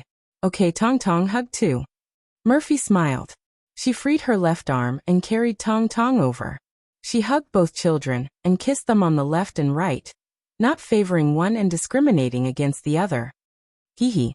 She shrunk her little head and laughed for a while. However, she was still in the mood to talk because the process of showing concern for her mother was very tortuous. Mom, let me tell you. The little girl giggled and placed her two little hands on her mother's shoulders. She said in a clear voice, When I came up just now, the water was full. But little brother touched me and spilled some water. Look, my clothes are still wet. Tong Tong seemed to understand that his sister was talking about his embarrassing incident. He raised his two little hands in embarrassment and covered his eyes. He burrowed into his mother's arms and shook his little butt. Sister is too naughty. You didn't have to fill it to the brim. If the water is too full, it will be difficult to hold it. Murphy laughed. How could she blame Tong Tong? Of course, Cece wouldn't complain. She was just narrating the story just now. Now the little girl was beaming with joy as she said, But little brother also helped me. Just now little brother even helped me open the door. He's so strong. Really? Then Tong Tong is also very powerful. Murphy smiled and teased the little guy who was pretending to be an ostrich.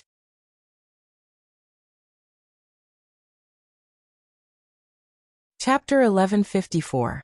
Yang Yi was making delicious food. Because the sun was blazing and the weather was hot, both the adults and children were a little hot when they walked in the factory and between the factories.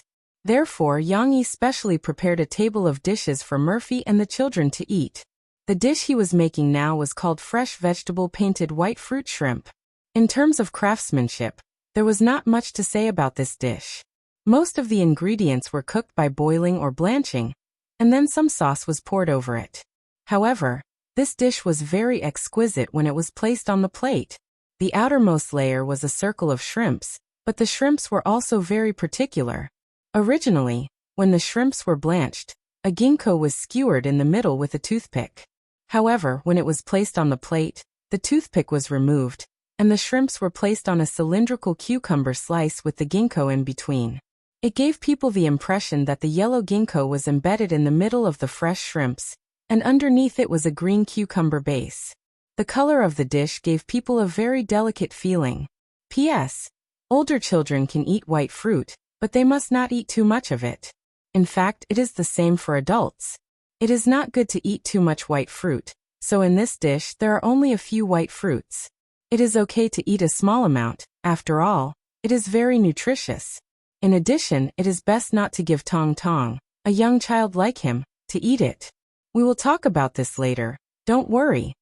The ingredients in the middle were more abundant. There were dark green broccoli, Cece's favorite lentils, red sliced carrots, white lilies and rich colors. Together with the crystal clear feeling after the sauce was drizzled over the dish. This dish gave people a kind of enjoyment like a piece of art. Of course, smelling the faint fragrance, the family members who were tired after a day's work would have a better appetite. The moment the sauce was poured over, Yang Yi smiled with satisfaction. He took a pair of chopsticks and picked up a piece of carrot to taste. Just as he was eating secretly, the children's voices came from outside. "Papa, we're here to see you." It was Shishi who opened the door. Before she came in, her bell-like laughter and voice could be heard. The little girl poked her head out and glanced at her father. Then she giggled and turned back to shout, "Papa is inside. Little brother, it's your turn." Yang Yi was surprised to see Xiao Pai's small stature come in through the sliding door of the kitchen. He was also holding a glass of water in his hand just like his sister. Of course, it was probably because they were worried that the Tong Tong cup would not be held properly, so the cup was replaced with a light paper cup. There was only a thin layer of water in the cup, and it was probably only enough for one mouthful. Even so, the way the Tong Tong was holding it was quite frightening. It was swaying as if it would flip over at any time when he wasn't paying attention. Fortunately, he was sent in safely. Hee papa. Little Momo followed suit and imitated his sister's behavior upstairs. He grinned and stuffed the cup into his father's outstretched hand. After passing the cup to his father, the little boy wiped his hands on his body and giggled. His round, black, and bright eyes looked at his father innocently as if he was waiting for something. "You're also pouring water for Papa like your sister? Thank you. Tong Tong is very sensible too." Yang Yi smiled and rubbed Tong Tong's head. At the same time, he looked at Murphy, who was following behind them. He knew that this was definitely Murphy's idea. Of course, he still had to drink water. Yang Yi opened the paper cup and drank the cold water in one gulp. But Xiao Ruo still looked at him with eager eyes, and even became a little anxious. This was not right. This was not how the script was written. Why was Papa just rubbing his head? Tong Tong grabbed his father's pants anxiously. He stood on his tiptoes and pouted. "Oh, where's the kiss?" There was no need to worry. He still had the warm-hearted Shishi behind him. The little girl hurriedly translated for her brother. "Papa, little brother said that you want to hug and kiss him. Because Mom already hugged and kissed me." Yang Yi laughed involuntarily. He bent down, picked up the little boy, and kissed his tender little face.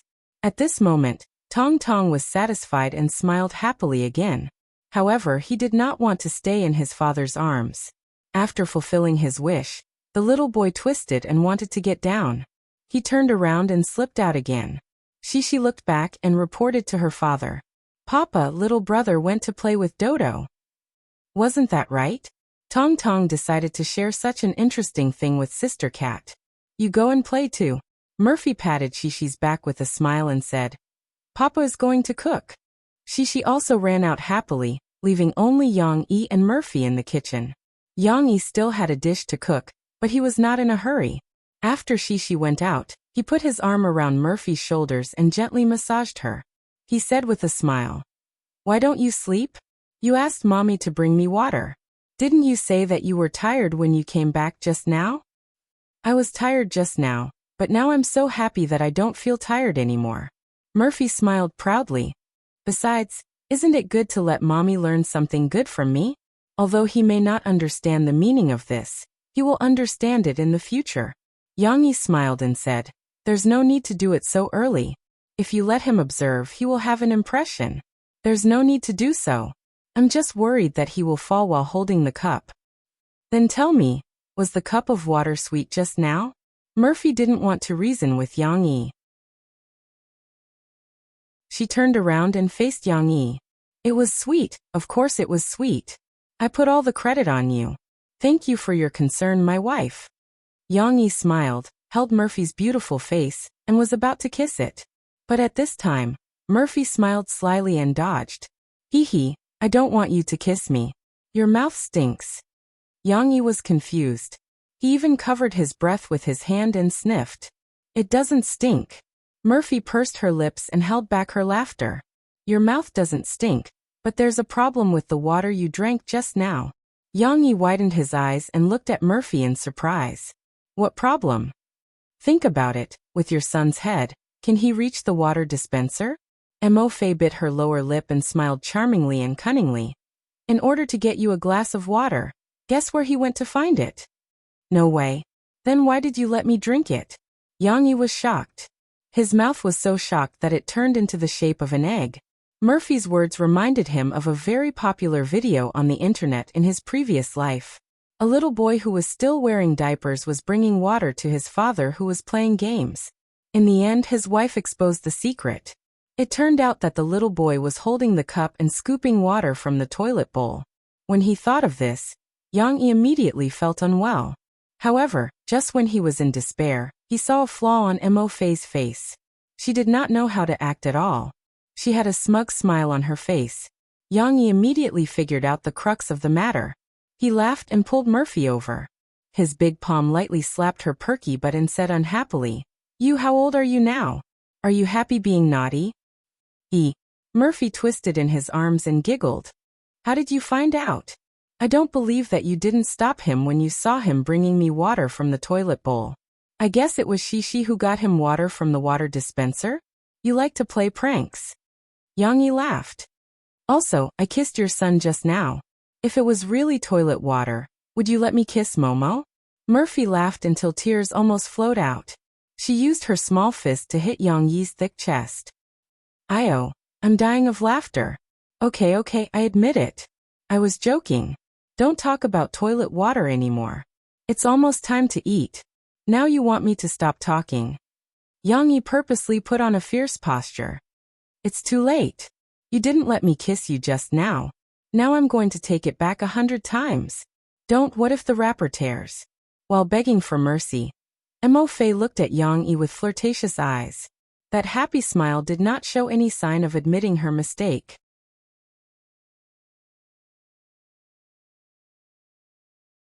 Chapter 1155. July 13th was Shishi's birthday. After this day, Shishi would be 7 years old, and would soon be 8 years old. Of course, Cece wasn't like her mother, who rolled all over the floor and acted like a spoiled child. The little girl didn't have to worry about the passage of time. She simply thought about the birthday cake and the exquisite gifts from her parents on her birthday. Thus, she eagerly looked forward to her birthday. A few days before her birthday, the little girl began to hum a song impatiently and jump around at home. When she couldn't wait any longer, she even called Lu Weisha, who was traveling overseas, and repeatedly confirmed the date of her return with her friend. You must come back because my papa said that he bought me a big cake, she said to Lu Weisha happily. Let's eat the cake together, okay? Although Yang Yi promised to hold a small birthday party for Shishi, he only invited a few of her friends. Moreover, it was just a simple small activity at home. He did not intend to make a big fuss and wantonly hold a birthday party for Shishi. After all, his identity was different from before. Under the premise that the statistics were not complete, and his company had no intention of going public in the near future, his net worth had reached 10 billion yuan. Such an identity naturally attracted the covetous eyes of many people who had evil intentions. The media also used a few photos of Shishi secretly taken all day long, saying that the little girl was becoming more and more beautiful as she grew up. Yang Yi was famous for raising children. Through the reactions of some people in the entertainment circle who had come into contact with Xixi, Xixi's character was extremely good. Of course, the media would not say it directly, but they always liked to play with words. They vaguely said that based on Yang Yi's net worth, when Xixi grew up in the future, she would definitely be the most popular and beloved little princess in the whole of China. In fact, these did not need to be said when Xixi grew up. Below Yang Yi's micro-broadcasting, weren't there always people calling him father-in-law? If those fans were just joking, then those who had evil intentions were really up to no good. For Xixi's birthday this time, there were several groups of people, including some rich businessmen in Jiangcheng, who contacted Yang Yi through various methods.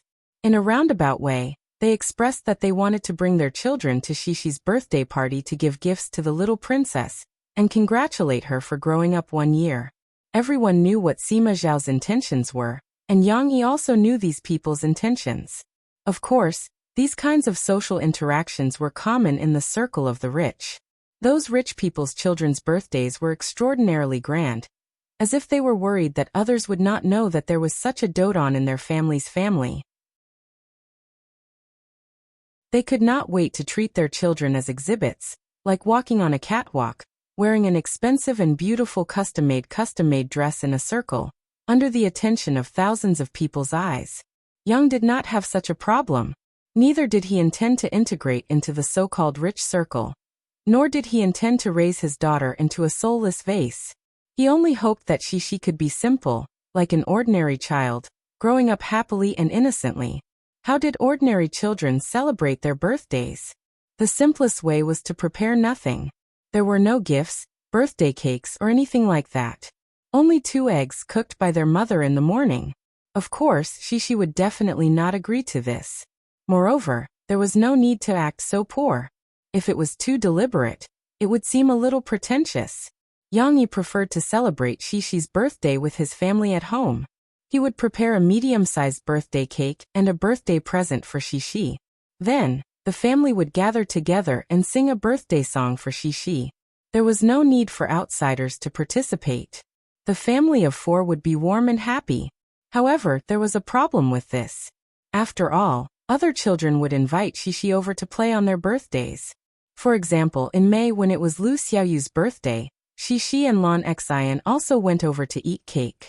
Now that it was Xixi's birthday, he could not possibly not invite Lu Xiaoyu over to eat cake, right? Yang Yi did not want Xixi to be isolated by her friends. Therefore, he relaxed the conditions and held a small party at home. He also let Xixi invite her best friends over to eat cake. As for other people who wanted to jump up and down, Yang Yi refused all of them. He also asked Lans Hao Kai to help give the villa's security guards a strict order that day. No matter who wanted to find an excuse to sneak in, they would not be allowed to pass. It was worth mentioning that there were actually many people who sent birthday gifts to Xixi. At the gatehouse, the birthday gifts sent by the fans who signed for them almost filled the security guard's house. However, Xixi did not know about this at all. She still had a lot of gifts that had not been opened. She asked her father to send them to the Sahara Publishing House and distribute them to her uncles and aunts. However, it did not matter. Sometimes ignorance was a kind of happiness. Xixi did not know about the existence of these gifts, so naturally, she did not have the pain of making a choice. On this day, the little girl ran over mysteriously and climbed onto the sofa. She grabbed her father's shoulders with both hands and leaned close to her father's ear. She giggled and said, "Papa, I found a big secret." Without waiting for her father to ask about the secret, she could not wait to say, That is, I found that Mom seems to be preparing to sing for me." Yang Yi raised his eyebrows in surprise and asked with a smile, "How did you know?" He did secretly prepare a song for Xixi's birthday with Murphy, and had been secretly practicing these days.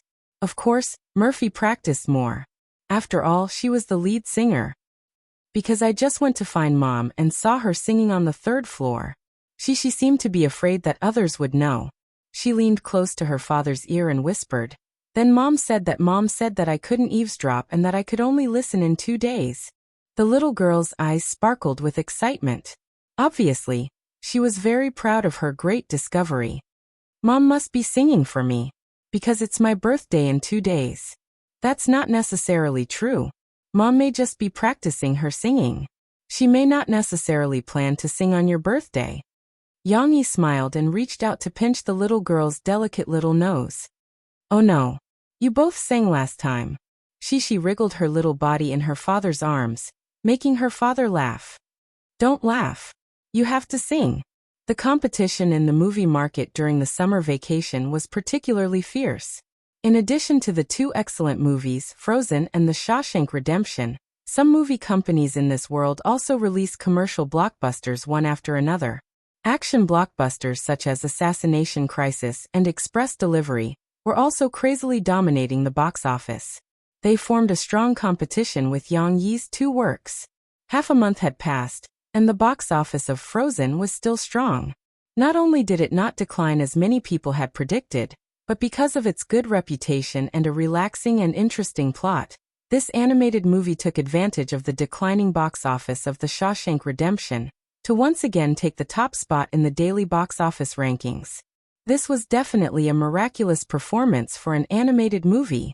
Interestingly, the box office performance of Frozen was shocking, and the box office performance of The Shawshank Redemption was also shocking. This movie had high hopes in the early days of its release, and even many veteran film critics endorsed it. It also maintained a very high rating on movie rating websites because of its heart-wrenching story. However, a movie like this was praised for being good, but it wasn't a hit. After a short period of peak box office sales, the movie gradually declined until it lost its #1 spot. Then, a few days later, it was overtaken by Assassination Crisis. This kind of abnormal behavior left many people in the film industry puzzled. This was obviously a very good movie. Why was no one willing to buy tickets to watch it? In fact, many of the audience's comments had already told them the answer. Heartbreaking. This is undoubtedly a good movie, and the story is very profound. However, after watching it, I feel that this is not a commercial movie at all, but a literary film. Every character's story is unforgettable, so I won't spoil it here. I'm very touched and it's worth thinking about. But my girlfriend said that she doesn't like this kind of movie. If only it was as fun as Yang Yi's previous movie, The Fugitive. In comparison, I'd rather take my girlfriend to watch Frozen. This movie's dissection of human nature is too cruel, especially when the protagonist is dealing with the prison guards and helping them evade taxes. Although I know that he was forced to do so, I still feel that he shouldn't have done so. These prison guards should be arrested. Overall, I'm touched, but I'm also depressed. Although, I'm still happy to see the ending. Due to the nature of the movie, The Shawshank Redemption was hopeless at the box office. However, its performance was still better than in Yang Yi's previous life. After all, it was no longer unknown, and there were still many people who liked this movie who were trying their best to cheer for it. However, this did not affect Yang Yi much, because the box office earnings of this movie did not have much to do with him. Back then, because Wu Yan had pulled in the investment himself, Yang Yi did not invest in this movie. On the other hand, Frozen, which Yang Yi had invested in independently, was an animated movie that no one was optimistic about at the beginning, but it made a lot of money.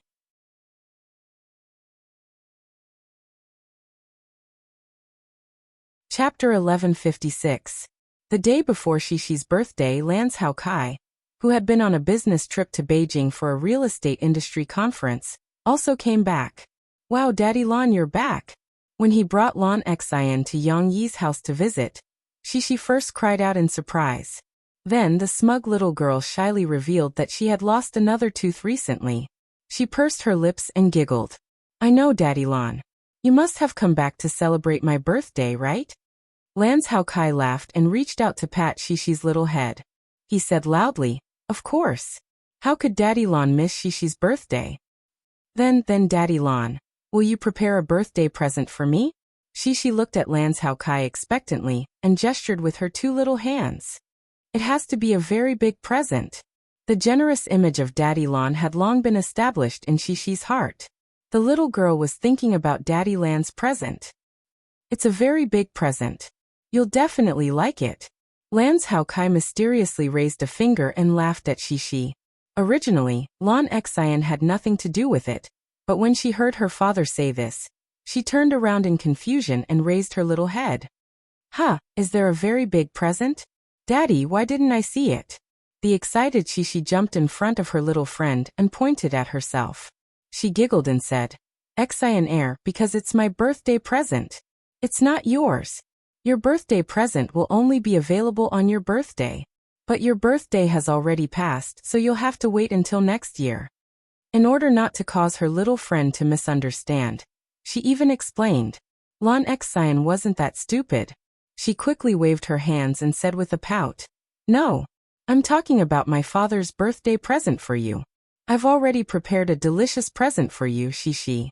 I've prepared a lot of my favorite food. Cough cough. Lance Hao Kai didn't know whether to laugh or cry. He grabbed Lon Excian and said, You can't say it. It's fun to let Shishi open the birthday present you prepared for her. If you tell her what the birthday present is, it won't be fun. Only then did Lon Excian come to her senses, and she giggled sheepishly while rubbing her tummy. Shishi blinked her big bright eyes and asked curiously, Then Papa Lon, do I have a gift? Of course I do. I just don't want Excian to see it. Lance Hao Kai laughed. I'm just afraid that she will accidentally say it. Lon Excian was teased by her father again and again. She felt a little embarrassed. She angrily pulled Shishi and shouted, Shishi, let's go play. Don't talk to him anymore. I still want a present. The two little girls ran away. Cece's laughter was still like a kite with a broken string, drifting over from the top of the stairs. Yang Yi was drinking tea with Lance Hao Kai in the living room. He knew that Lance Hao Kai had always doted on Shishi. At this time, he couldn't help but ask, Big brother Lon, what birthday present did you prepare for Shishi? Lance Hao Kai rubbed his chin and said cheerfully, I have to prepare the best. There's a jewelry exhibition in the capital recently. Jing Jing came with me to the capital to visit this jewelry exhibition, so I asked Jing Jing to help me choose a very beautiful necklace. Shishi should like it. Necklace? Although he had expected it, Yang Yi still couldn't help but look surprised. Without asking, Yang Yi could guess that this necklace was not cheap. It definitely wasn't an ordinary diamond necklace worth tens of thousands. With Lance Hao Kai's wealth, it would be fine if he didn't make a move, but once he did, it would definitely be worth at least $1 million. Yang Yi frowned slightly. He chose his words carefully and said tactfully, Big brother Lon, Shishi is only 7 years old. Isn't it a little too early for her to wear a necklace? Lance Hao Kai's ability to mingle in the business world was inseparable from his smooth and slick mind. No matter how tactful Yang Yi's words were, Lance Hao Kai could still hear the rejection in Yang Yi's tone. However, his relationship with Yang Yi was obvious, so Lance Hao Kai didn't beat around the bush. He pointed directly at Yang Yi and said with a smile, Old brother, when it comes to educating children, you are indeed amazing. I can't compare. But on this issue today, you'll have to listen to me. Yang Yi was stunned, but he didn't refute. Instead, he calmed down and listened to what Lance Hao Kai had to say. I know you don't want Shishi to develop bad habits. You don't want to raise Shishi to be like those rich second-generation heirs who are often scolded on the internet, full of problems. As Lance Hao Kai sipped his tea, he said with assurance, But sometimes going too far is as bad as not going far enough. You should also understand that your current status is no longer the same as when you had nothing. And Shishi's father is already one of the richest men in the country. Your attitude towards luxury goods should also be changed to your current position. You shouldn't still be repulsed and resistant, but should also learn to accept and enjoy them. Lance Hao Kai waved his hand and said, Just like Xian. I won't let her spend money casually, but when it comes to food, clothing, housing and transportation, I definitely won't treat her badly. Everything is the best. For example, clothes, she must buy the best. I won't tell her the price, but I will buy it for her so that she can wear it comfortably. Yang Yi fell into deep thought. Raise the boy in poverty, and raise the girl in wealth. This is the truth passed down from the older generation. Lance Hao Kai waved his hand and said, If I gave birth to a son, then I'll let him suffer a little. It doesn't matter, but on Xian's side, I've never let her suffer, except for losing weight. Back to the jewelry. You see, Xian Air doesn't usually wear any jewelry, but do you know that there are boxes of jewelry in her dressing table? Lan Hao Kai smiled and said to Yang Yi, I don't let her wear jewelry on the street, but you have to prepare them for the child and let her know the use of these jewelry. Now children are at the age where they like to imitate and learn from adults, especially girls. They should learn from their mothers how to dress themselves. Shishi is the same.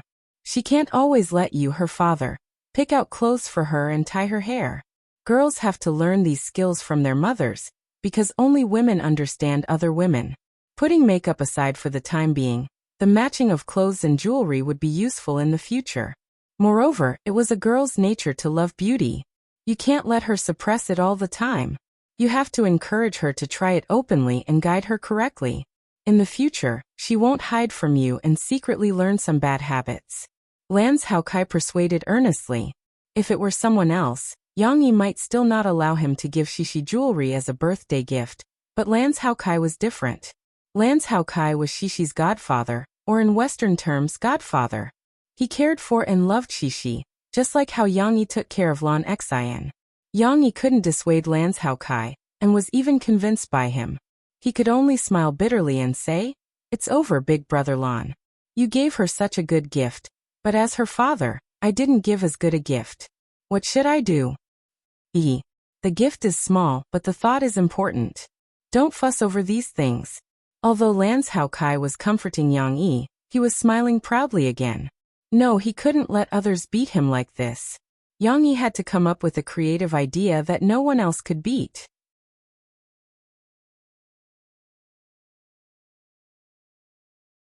Chapter 1157. On the morning of July 13th, the Yang family's villa was bustling with activity.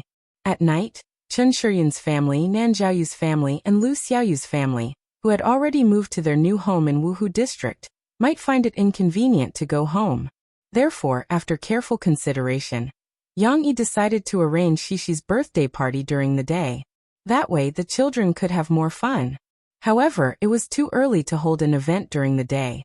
The balloons, ribbons, and other decorations in the courtyard had yet to be hung up, so they had to be set up on the spot.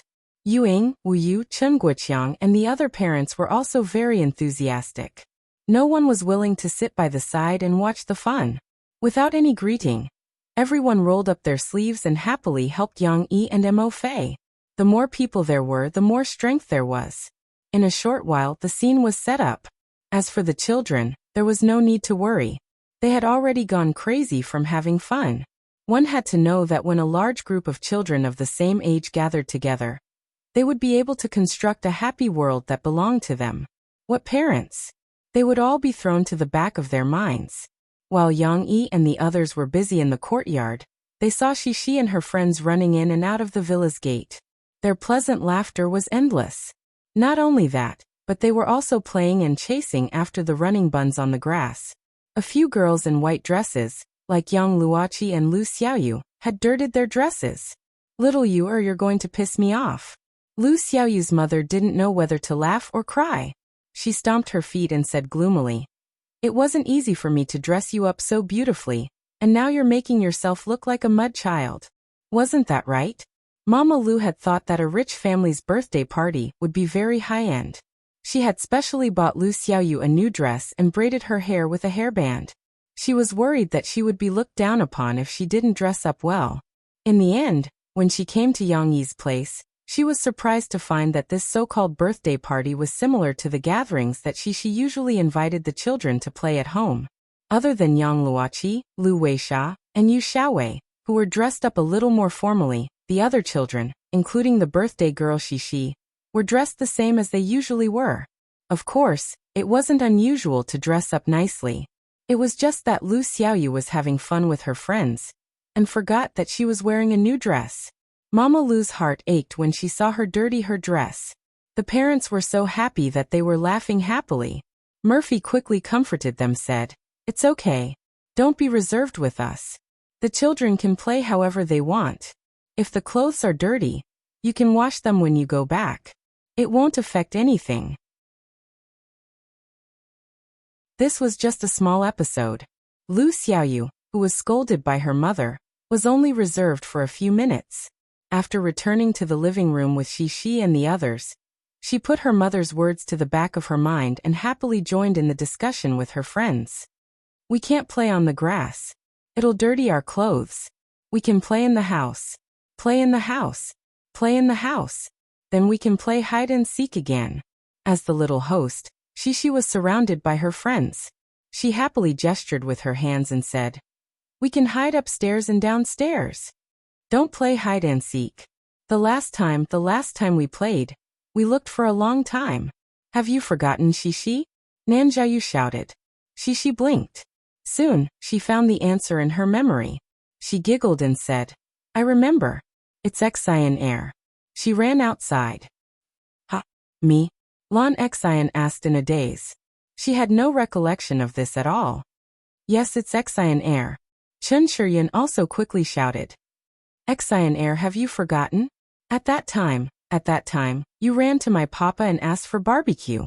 Shishi enthusiastically helped Lan Xian recall. "Oh." Lan Xian scratched her head and smiled a little embarrassedly. Regardless of what they were playing, the little ones in the house quickly became lively again. Their noisy shouts and cheerful laughter quickly spread to the courtyard.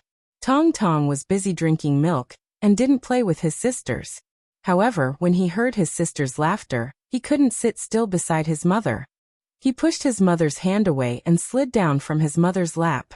His little hand was pulled by his mother, and his clothes were lifted up, revealing his white and fat belly. "Where are you going?" Murphy asked. However, Tong Tong's mind was full of his sisters. He kept walking forward. His little hand was pulled by his mother, but he didn't give up. He made a hum-hum sound from his nose. "Let him play. I'll talk to Shishi and ask her to take care of her brother." Yang Yi saw this and took Tong Tong from Murphy with a smile. When he came to the living room, Yang Yi was surprised to see that each child was holding a small doll. They were sitting around the tea table, as if they were having a meeting. Seeing his appearance, Cece and the other girls all screamed, as if they had been caught doing something bad. It was unknown who took the lead. "Why are you screaming so loudly? What are you playing?" Yang Yi looked at them with a smile and asked. "Acting in a movie. Uncle Yang, we are acting in a movie." It seemed that it wasn't a secret. Lu Xiaoyu and Chun Shiryan rushed to report it to Yang Yi. "What movie are you acting in?" Yang Yi asked curiously. At this moment, the children looked at each other and didn't know how to answer. "Yes, we are acting in a movie. Little Yu said that she hadn't acted in a movie with us before, so we said let's act in a movie together." Shishi was holding a big doll. Her face was red as she explained to her father shyly. "Now Xiaoyu is Papa, and Lu Weisha can't speak. She is going to act as me, which is Little Mai." When Shishi was talking about the roles, Yang Yi understood. It turned out that Shishi was playing house with the children, but she changed the name of playing house to acting in a movie. Of course, the movie they were imitating was The Fugitive, which Shishi had acted in as an important supporting role. Chun Shiryan is the grandpa veterinarian and... Shishi rambled on. At this time, Lu Xiaoyu's turn hadn't come yet, but Lu Xiaoyu couldn't wait to raise her hand and report to Uncle Yang. "Uncle Yang, there's me too. I'm acting as a police officer."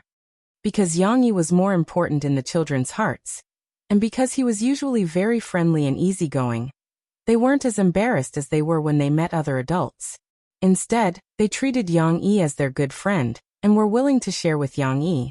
Hee, because Xiaoyu's papa is a police officer. Shishi put her chin on the head of the big doll, and said to her father with a smile, "What about Xian Air?" Yang Yi asked with a smile. "Xian Air is also a police officer, but I don't know what I'm going to act in. Because it's not fun." Shishi pouted at this time, thinking of the problem she was struggling with when her father came in. "You don't have to act in anything. You can be a director like Sister Du or Grandpa Chen. You can tell these actors how to act in this story." Yang Yi smiled, reached out and drew a circle around the children, and said, "Then you can take out your camera and use the video function to shoot a movie for everyone." This was a group of children playing house. In fact, no matter how much effort they put into it, they wouldn't be able to do anything. However, Yang Yi still encouraged Shishi to let her use her imagination to her heart's content. The most important thing was to have fun. Yes. I can be a director. Hee Papa is still the best. After hearing her father's words, Shishi's eyes lit up. She happily jumped up from the carpet and happily ran upstairs to get her camera. Tong Tong blinked in confusion, not knowing why his sister ran away when she saw him coming. He turned around and curiously looked at his sister's back. Yang Yi's hand moved, and then he remembered the purpose of his visit. He smiled and called Lan Xian, asking her to help take care of Tong Tong. They were both Tong Tong's sisters, so it didn't matter who took care of him.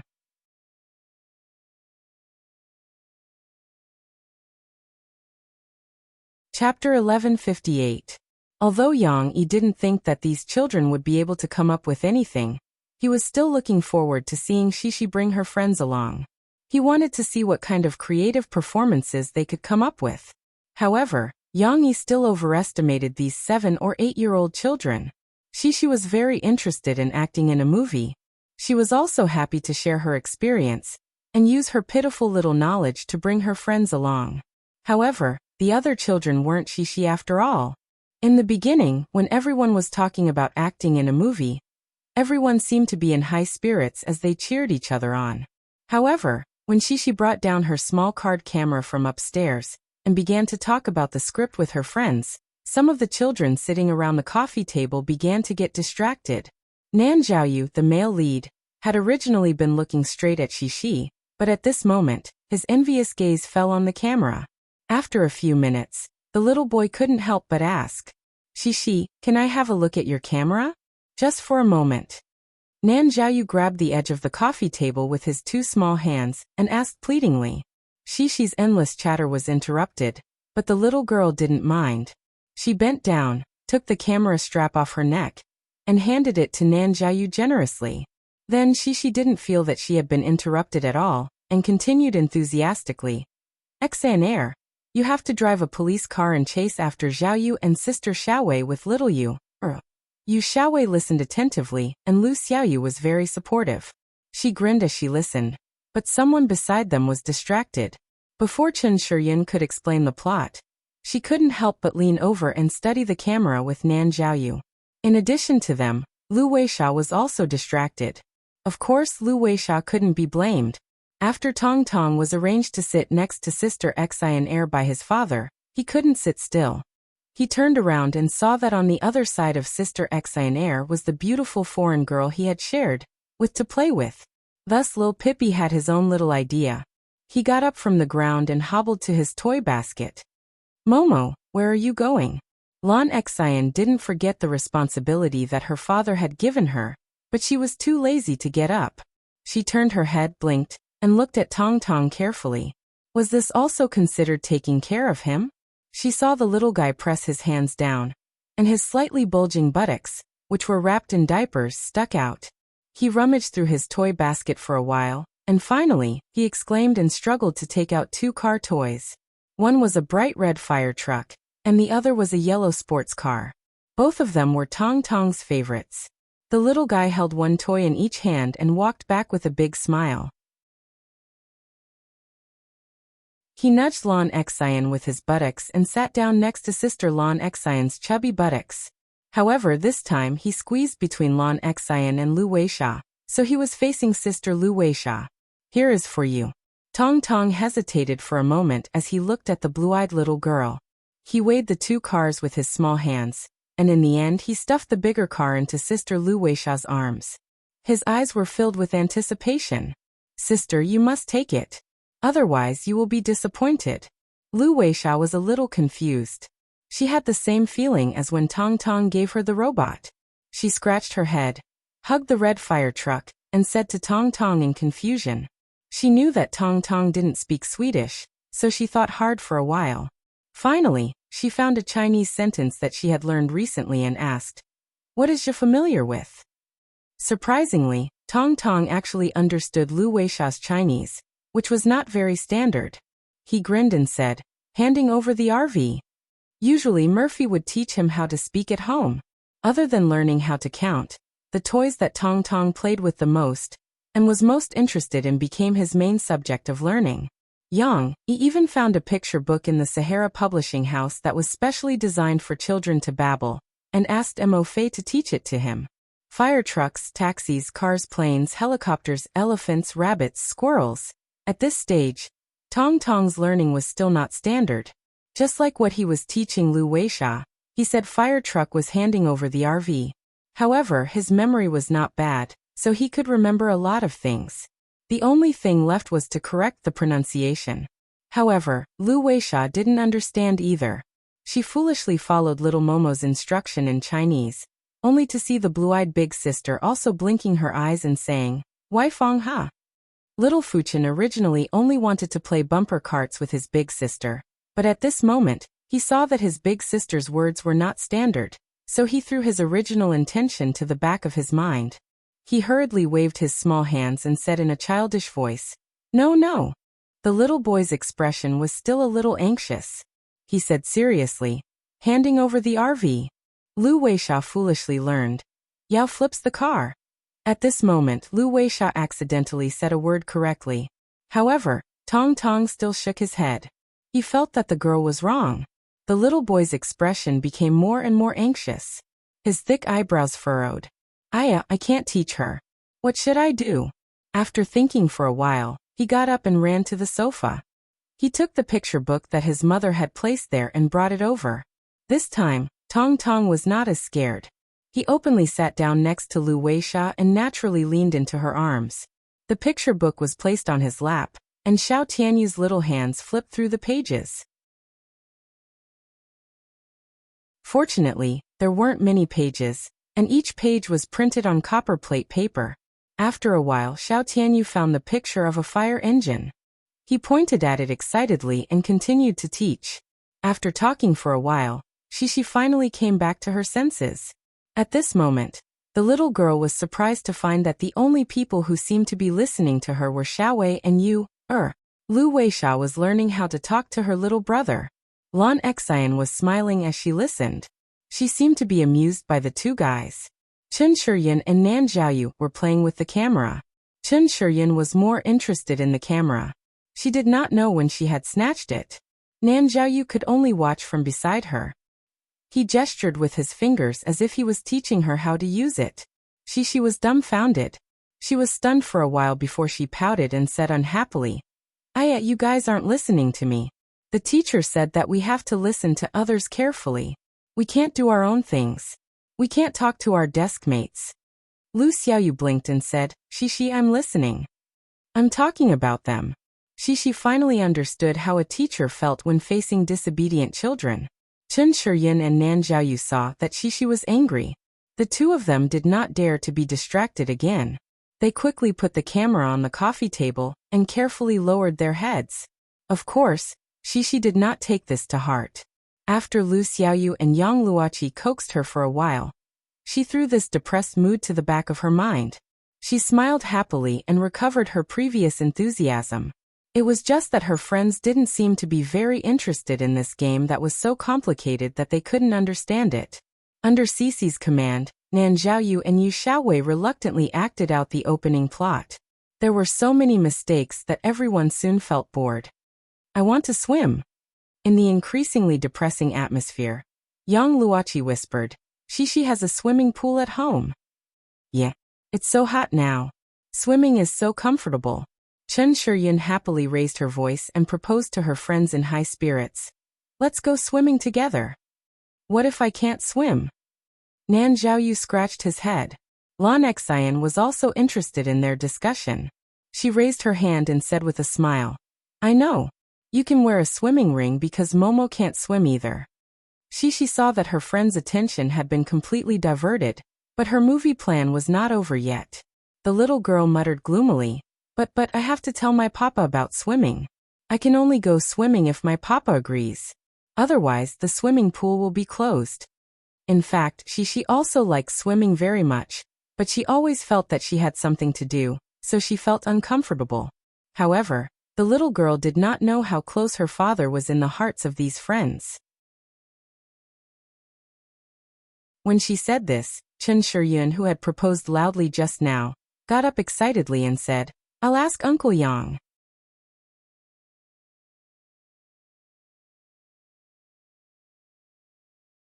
Chapter 1159. In the yard, the decorations for the birthday party had been done, but it had to wait until noon to start. By the way, lunch was changed to cake and barbecue. Therefore, Yang Yi accompanied Lance Hao Kai, Nanny Yun, and other parents to sit under the temporary shelter that had just been set up. They drank tea and chatted while enjoying the shade. Originally, Yang Yi was going to prepare snacks and fruits, as well as the barbecue ingredients that everyone would eat together at noon.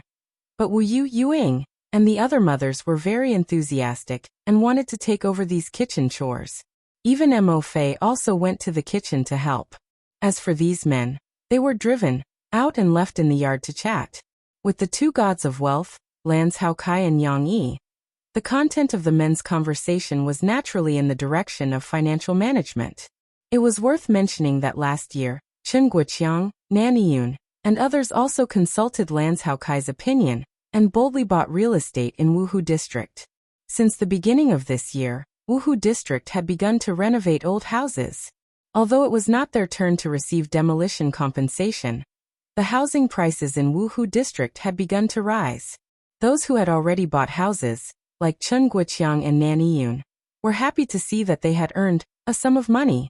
Like Yuing, after earning her royalties last year, she also began to invest in real estate under the tips of everyone's conversations. Her assets had also improved. Of course, for Yuing, her little Bubba's adventure had been arranged by Sahara Publishing House to be made into a picture book, an audiobook, and even an animation adaptation. The income in the later stage was flowing into her. Therefore, Yuing did not care about the little appreciation of real estate. But for ordinary families like Nanny Yun, Chen Guoqiang, Yang Guo, and others, the income from the appreciation of real estate was real joy. Now that they had the opportunity to chat with Lance Hao Kai again, they naturally looked forward to getting some money-making news from Lance Hao Kai. Perhaps the news that was not very eye-catching in the eyes of the rich was great for them. Lance Hao Kai naturally understood what these parents were thinking, but his EQ was very high. He was always smiling and skillfully evading their questions. He was always able to talk about things that he shouldn't talk about, but he wasn't stingy with what he could talk about. He was very measured and didn't leave any traces as he revealed some information that could make them money. In contrast, Yang Yi's social skills were somewhat weak. After all, this was an ability that could only be honed through years of accumulation, and it had a lot to do with one's personality. Therefore, even though he had tried very hard to integrate into the world of ordinary people, Yang Yi still couldn't handle these situations. Fortunately, he was smart. He talked and laughed, but most of the time, he agreed with Lance Hao Kai. He rarely got involved in these topics. The ones who saved Yang Yi were his favorite, the innocent and naive children. He didn't know how Chen Shiyun and the others convinced Shishi. Anyway, a large group of children, including Shishi, swarmed out of the door and ran noisily in front of Yang Yi. Lan Xin, on the other hand, was dutiful.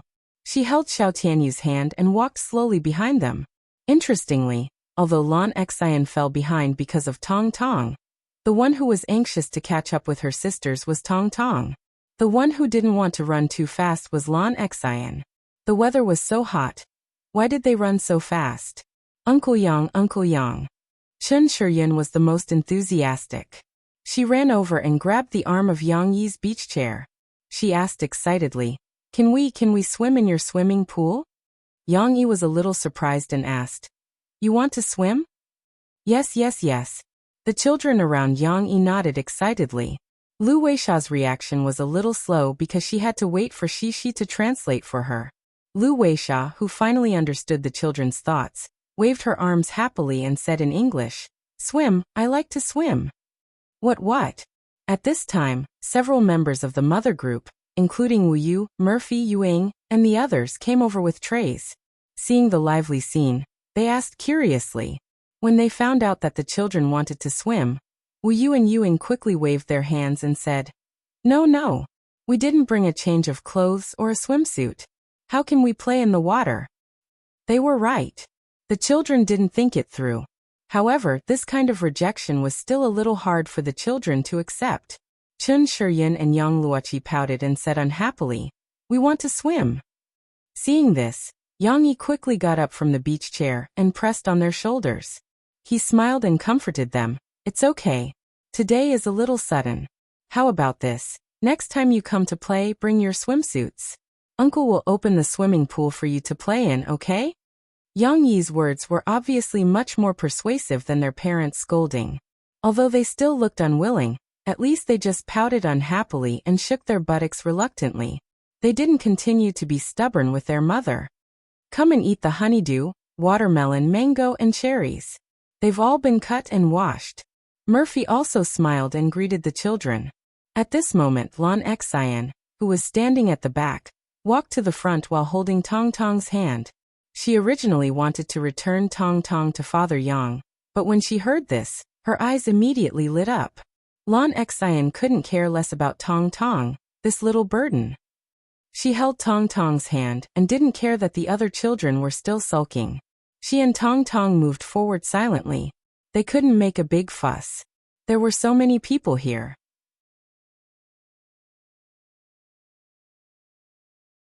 If they wanted to eat good food, they would have to fight for it. Then she let go of Tong Tong's hand and picked up a piece of honeydew from the table. Lon Xian took a bite first. When she lowered her head, she saw Tong Tong's eager little eyes. "That's right. There's still my little brother." Lon Xian then freed one hand and picked up another piece of cantaloupe from the plate. However, Lon Xian noticed that the kernels on the new piece of honeydew were not removed. But she didn't have a free hand. What should she do? It's okay. Lon Xian had her ways. She took the piece of honeydew that she had already taken a bite of, and scratched the new piece of honeydew. The kernels were removed in an instant. "Here, this is for you." Lon Xian handed the cantaloupe that she had prepared to little Momo. As she spoke, she couldn't wait to take another bite of her own cantaloupe. It's so sweet and cool. It's delicious." Tong Tong's mouth watered when he saw Lon Xian's intoxicated expression. He held the honeydew clumsily and imitated Lon Xian's actions by taking a small bite of the honeydew. "It's sweet, right?" Lon Xian didn't forget to look at Tong Tong when she was satisfied with the honeydew. Tong Tong couldn't be bothered to speak. He could only raise his head and move his mouth. His eyes were so sweet that they were squinting as he giggled. It's better to eat good food with Sister Xian Air. But at this time, Mo Fei also turned around and saw it. She smiled grumpily and said, "Xian Air, Tise, you didn't wash your hands before eating." "I brought a wet tissue. We can just wipe our hands," Yuing said hurriedly.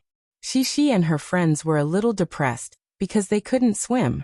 However, perhaps because of Lon Xian's influence, they wiped their hands with the help of their mothers. They let go of their gloomy feelings, and went to eat the fruits.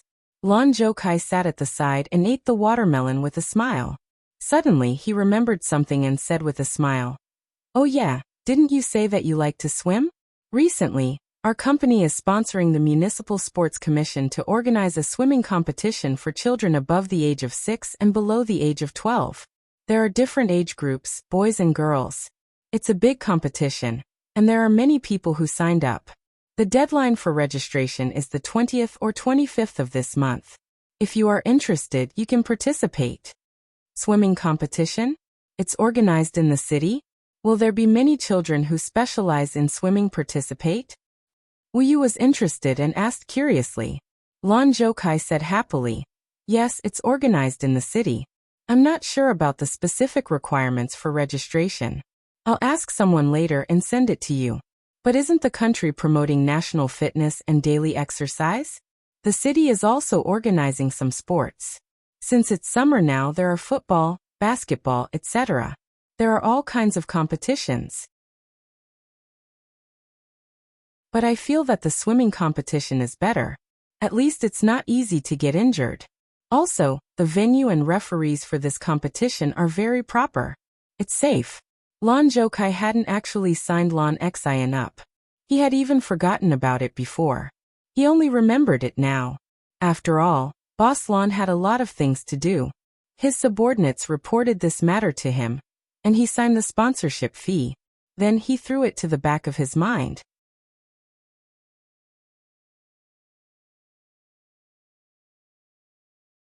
Chapter 1160.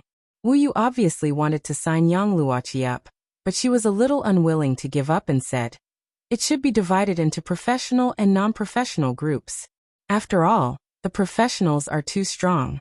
They practice swimming in the pool all day long, while we only play in the community pool. How can we compete with them? Shishi loved to eat cherries, especially fresh and plump cherries. After washing them, they looked fresh and juicy, and their red color looked very delicious. She carefully pinched the long stalks of a few cherries, opened her mouth, and gently took a bite of the cherry in her right hand. Shishi looked very ladylike when she ate the cherries. But in fact, the little girl didn't think too much about it. Her usual posture when eating cherries was also very normal. Now it was just because one of her small front teeth was a little loose. Although it didn't affect her eating, Shishi, who had experience with tooth replacement, was afraid that it would look bad if her tooth fell out, would rather eat slowly and carefully avoid it. The little girl was eating the sweet and sour cherries with a satisfied face, but her beautiful big eyes were curiously looking at the adults who were discussing the swimming competition. Shishi was also very interested in this topic. Competition? It seemed that participating in the competition could earn money, and then they could buy dolls. After hearing Wu Yu's worried words, Lans Haokai said with a smile, it's okay. Don't think too much about winning or losing. The important thing is to participate. Chen Guoqiang agreed. That's right. Nowadays, there are many competitions where you don't necessarily have to win a prize. As long as you dare to participate and try, it's already a success. He also shared a story about a marathon. There were many marathons in the country now, and a student in their gym also liked to run marathons besides fitness. He participated in the half-horse race in Jiangqing last month, and he's going to Shanghai to run a horse race next month. He participated in so many competitions. Did he win any prizes? Ewing asked curiously. What prizes? Chen Guoqiang smiled.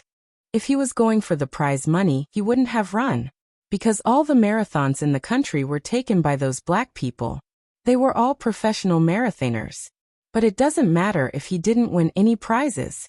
He runs marathons for the process and to enjoy the fun of running. He wins when he finishes. Lu Kong said with a smile. Yes, he wins when he finishes. After they finished the race, they would receive a symbolic award. Furthermore, he told us that if he ran a marathon, he would compete with himself. As long as he could run faster than his best result, it would be something worth being happy about. Chen Guoqiang said in high spirits after getting the agreement. At this time, Nan Yun spoke up. Like an old pedant, he concluded with a cadence. This is called self-challenge, and I enjoy it. Lans Haokai, who had just scrolled through his phone, raised his head and said with a smile, Brother Nan is right. By the way, there are also awards for this competition. Regardless of whether you win or not, all the children who participate can receive a participation award. I've already registered. What else is there to think about? Chen Guoqiang said loudly. Since it's a competition sponsored by Boss Land's company, it's good to let the children see the world. Lu Kang's temper was more similar to Chen Guoqiang's. He patted the armrest of the beach chair manfully and said with a smile, Okay, count me in. I'll let little Fishy sign up too. Her swimming is average, but if she participates in this kind of large-scale competition and sees the scene, she won't have to be afraid of stage fright in the future. Ewing was still a little worried. She was not like the others who had a man at home to make decisions for them.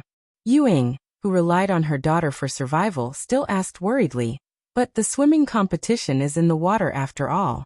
Is it dangerous? Lans Haokai was not as reckless as the other fathers. He smiled and said, Mama Yu, this swimming competition is still dangerous, but it's held in the city's swimming pool after all. The parents can watch the competition from the side. In the swimming pool, I heard that the sports administration has professional swimming coaches in the pool to observe. There are also referees on the stage and lifeguards on standby. The sports administration will naturally pay close attention to safety issues when organizing a competition. But I still suggest that everyone act according to their own circumstances. It's a swimming competition. Of course, if you want to learn how to swim well. Let's go and see the big scene. Considering the safety issue, the parents were a little hesitant. Even Chen Guoqiang and Lu Kong, who were making a fuss because of their manliness, touched their chins and fell silent. Just eat the melon, don't think so much. Lance Haokai saw that the atmosphere was a little gloomy. He laughed and said, I just suddenly thought of this matter. I'll mention it to you guys. You guys can understand it later. The adults' movements were still heard by the children. Chen Shuryan heard a few times and excitedly ran over to share with her friends. I don't want to participate in the swimming competition. I don't even know how to swim. Nan Xiaoyu scratched his head and mumbled. I can swim. I'm amazing. Chen Shuryan said proudly with her chest puffed out. Shishi stretched out her small arms and smiled, showing her white teeth. I can swim too.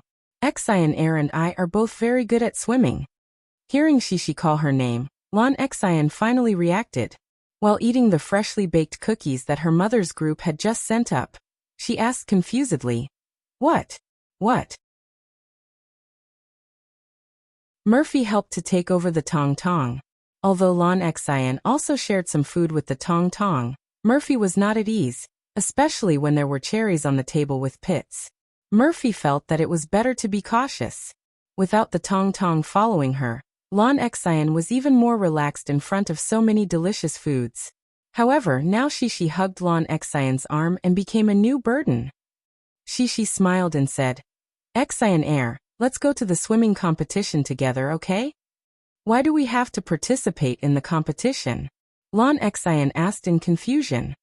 Because if we participate in the competition, we can get gold coins from Papa.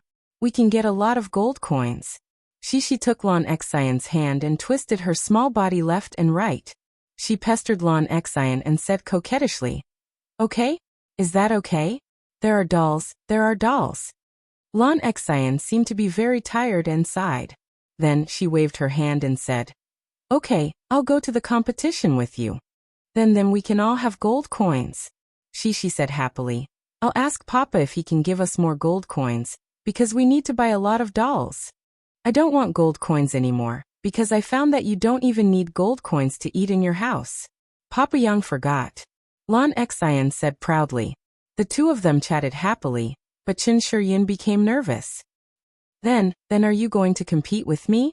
I want to be the champion. Chen Shuryan played in the swimming pool with Shishi and Lan Xian, so she knew that the two of them were very good swimmers. Hee, Shuryan. Your papa said that we don't want to be the champion. We're already very good at the competition. Shishi still remembered the conversation between the adults just now. She made a face at Chen Shuryan and said in a clear voice. So Shishi and Xian Air will be the champion? Lu Xiaoyu blinked and asked. No. Shishi quickly shook her head. Just now, Papa said that there will be a prize if we participate. If we participate in the competition, Papa can give us 1, 2, 3. 1 plus 5 is 6 gold coins. Yang Yi didn't know that his daughter was actually so smart. She could actually understand so much key information from the conversation between the fathers just now. There was 1 gold coin for participating in the competition, and 5 gold coins for winning the competition. Papa Lan said that there would be a prize if they participated in the competition. Shishi's arithmetic was so good. How could she not know that 1 plus 5 was 6? This was 2 dolls. The little girl, who was especially short of gold coins to buy dolls recently, suddenly became enthusiastic.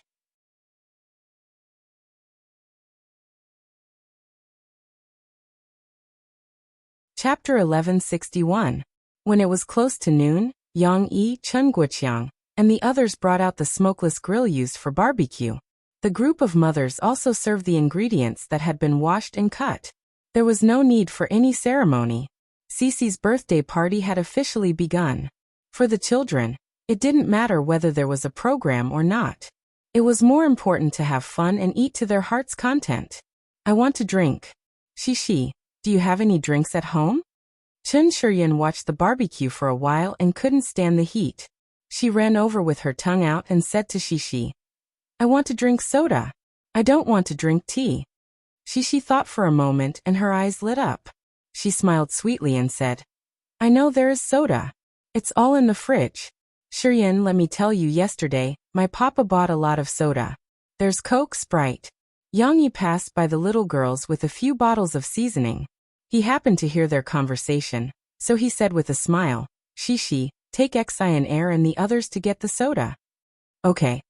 Cici didn't feel impatient at all. In fact, she was full of energy. She didn't even hear what her father said clearly. She answered readily and was ready to run away excitedly. Yang Yi hurriedly stopped the reckless little girl and said, You ask Xian Air, Shiryan. By the way, ask the boy Nan Jiaoyu to help carry the drinks. There are disposable cups in the cabinet next to the fridge. Bring them over. Shishi will pour drinks for everyone. Shishi stuck out her tongue embarrassedly and said a few words to her friends. Then, everyone responded and rushed into the villa enthusiastically with Shishi.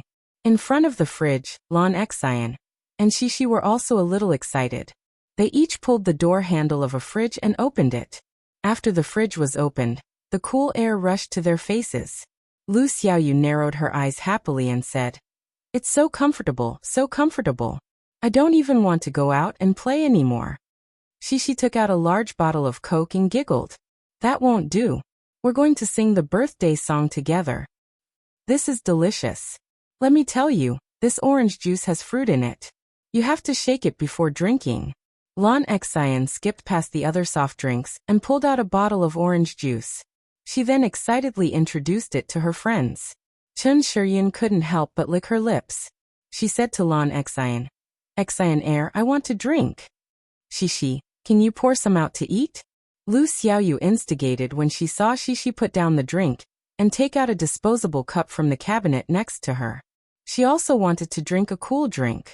However, Shishi remembered her father's advice. Although she was excited and didn't listen carefully, as long as she paid attention, the little girl wouldn't forget. Shishi hurriedly waved her hand and said very seriously, No, we can't drink here.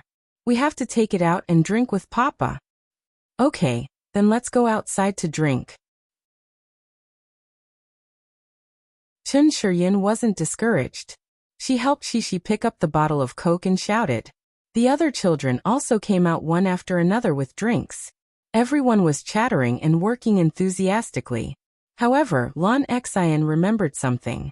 She stuffed the orange juice in her hand into Shishi's arms and rummaged in the fridge. For example, Lu Xiaoyu and Yang Luoqi were still a little reserved in Cici's house, but Lan Xian didn't mind at all. It was as if she treated it as her own fridge, and she stuck her little butt out and started rummaging through it with all her might. Shishi held the 2 bottles of drinks with some difficulty. She was strong enough to hold them, but she felt a little unsteady, especially when the drinks had been refrigerated.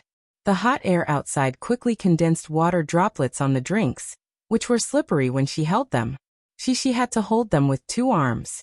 It was very difficult. Shishi weighed them with difficulty and said, Xian Air, what are you looking for? Lan Xian turned the 2 bags of vegetables over, but it was already the innermost part. She finally put the vegetables back and discouraged. She shrank back a little with a gray face, looked up and asked in confusion, Hey, Shishi, I can't find your cake. Where did you put your cake? Cake. Hearing the key word, the children all looked over. Lan Xian was reluctant to get up. She supported herself with 2 hands on the ground, and the cold air blew on her red face. She looked at Shishi eagerly. No cake? Shishi asked with some confusion. Lan Xian nodded quickly. Yes, the cake is gone. No cake for her birthday? Shishi was also anxious. She quickly squatted down, put the 2 bottles of drinks on the ground, and looked into the fridge with Lan Xian. Papa! It's not good. Shishi held the 2 bottles of drinks. Relying on the advantage of her long legs, she ran in front and rushed out anxiously. Yes, it's not good. Chen Shiryan also rushed to be the vanguard. She followed Shishi breathlessly and echoed. Yang Yi was wearing a mask and roasting chicken wings for the little ones. Although the mama group was also helping, they didn't know much about barbecue. Wu Yu and Yuing volunteered, but one was burned and the other was a little dry and not delicious. In the end, Yang Yi was the one who roasted the chicken wings. They helped to roast the chives, enoki mushrooms, fat beef, and so on with tin foil. These only needed to be mixed with the ingredients and put on the oven. Yang Yi saw Shishi so anxious with a flustered expression on her little face. He couldn't help but feel nervous. He picked up the roasted chicken wings to prevent them from being burned and asked with some confusion. What happened? The cake is gone. Lan Xian ran slowly, but because she was empty-handed, she also chased after Shishi's buttocks and fought to be the first to speak. Yes, Papa, it's not good. My cake is gone. I can't find it in the fridge. Shishi held the 2 drinks and sadly leaned on her father's thigh. She pouted her small mouth and said, I thought it was a steamed bun that ate it. But steamed bun doesn't eat cake. Listening to Shishi's words, the children behind also showed anxious expressions of common enemy. Yang Yi understood Shishi's meaning and couldn't help laughing. Oh. Shishi thought that her father was gloating, so she pushed her head against her father's waist and twisted her little butt. Don't worry. Look, what is that? Yang Yi's hands were busy.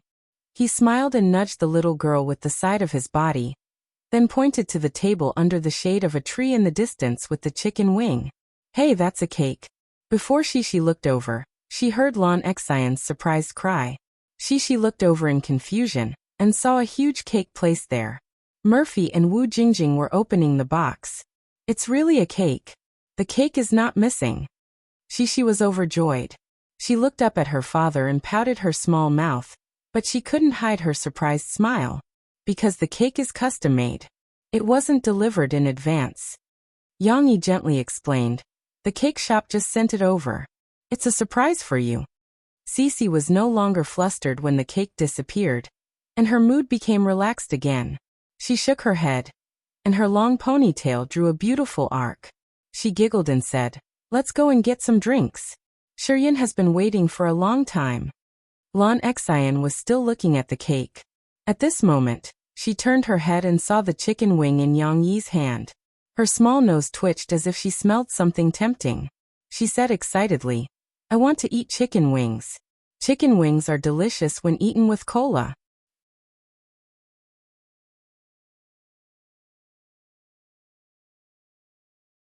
Chapter 1162. When the cake was laid out and the candles were inserted, the little ones couldn't wait any longer. They began to pester their fathers, asking them to bring out the barbecue for them to eat.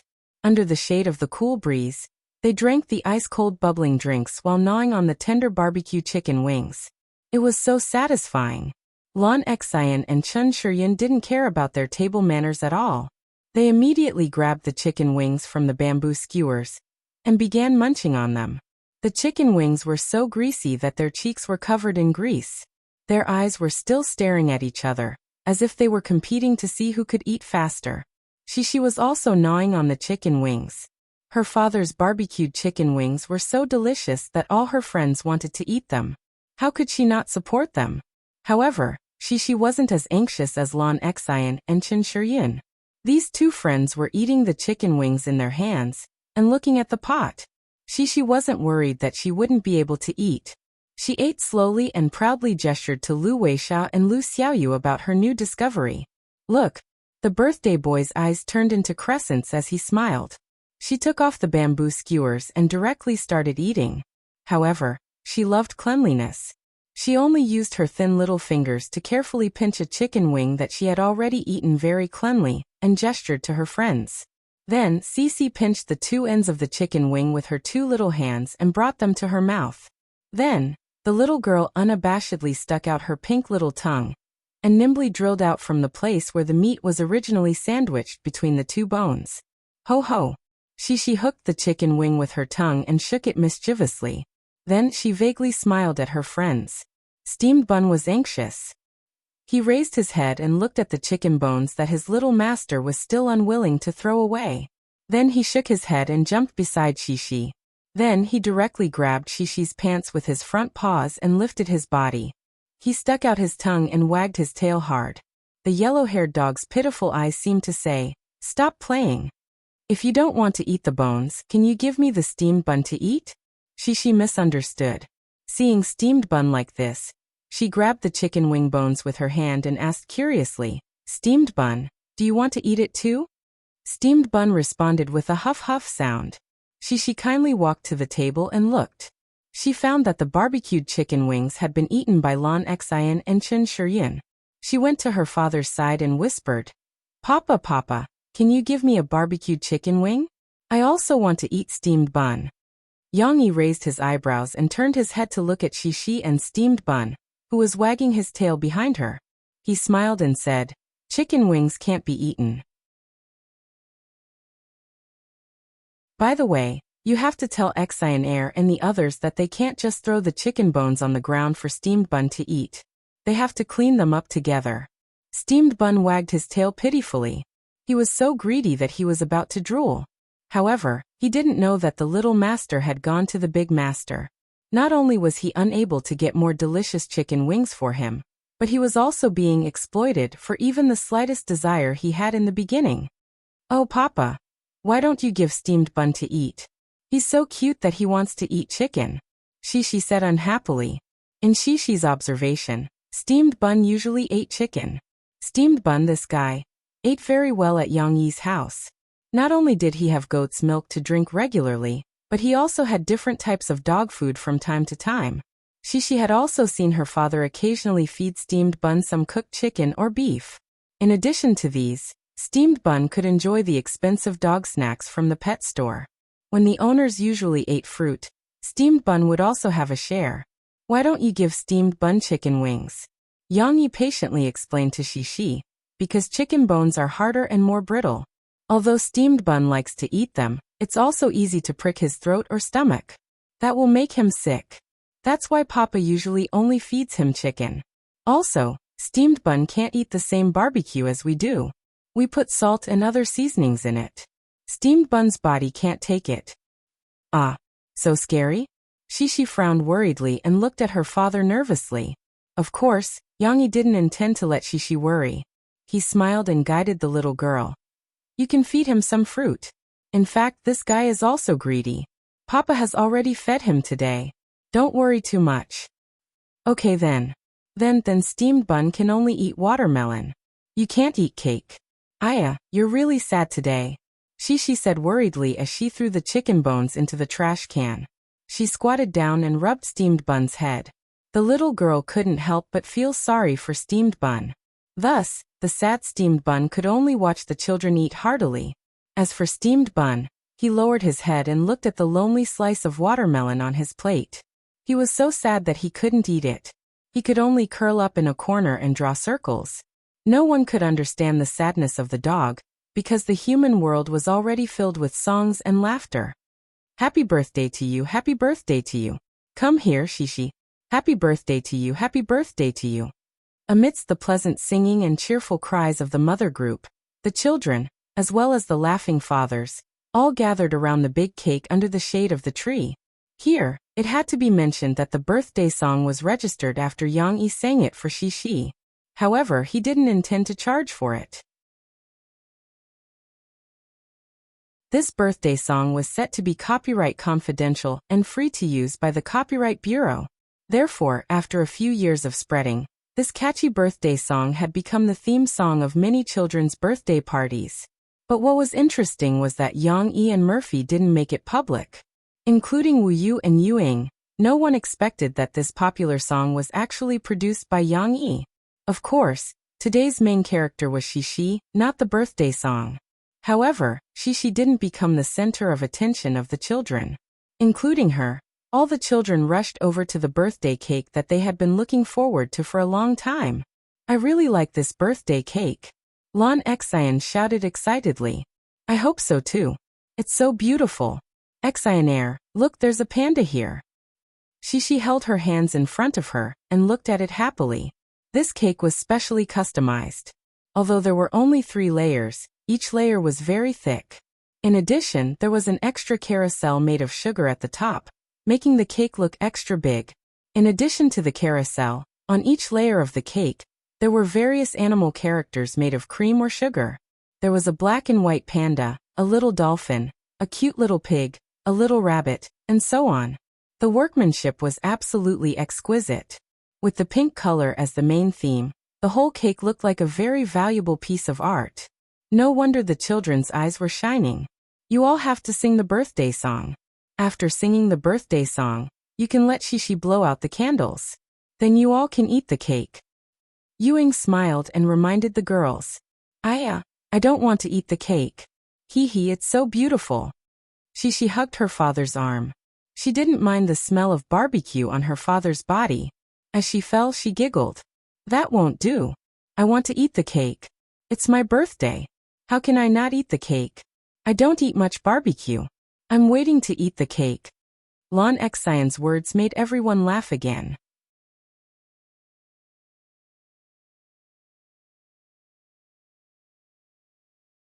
Chapter 1163. No matter how exquisite and beautiful the cake was, it could not escape the fate of being destroyed. After Shishi prayed and blew out the candles, the custom-made pink cake would be cut open and shared with everyone. Didn't you see that Lon Xian was already crying piteously for food? Shishi, you cut it. Yang Yi smiled and handed over a long plastic knife. Shishi opened her mouth in surprise and did not take it. Instead, she stretched her little hands and asked nervously, Can I cut it? Papa, can I really? Not only did the little girl not look reluctant, but she was also eager to try. She looked at her father with her small eyes, worried that she would not cut it well. Of course, you can cut it from the top. You can cut it however you want. Anyway, it's such a big cake, I'm sure it's enough to eat. Yang Yi encouraged with a smile. Shishi hesitated and took the plastic knife. However, when she stood in front of the cake, the little girl seemed to be stunned and stood there in a daze. However, Cici didn't have stage fright.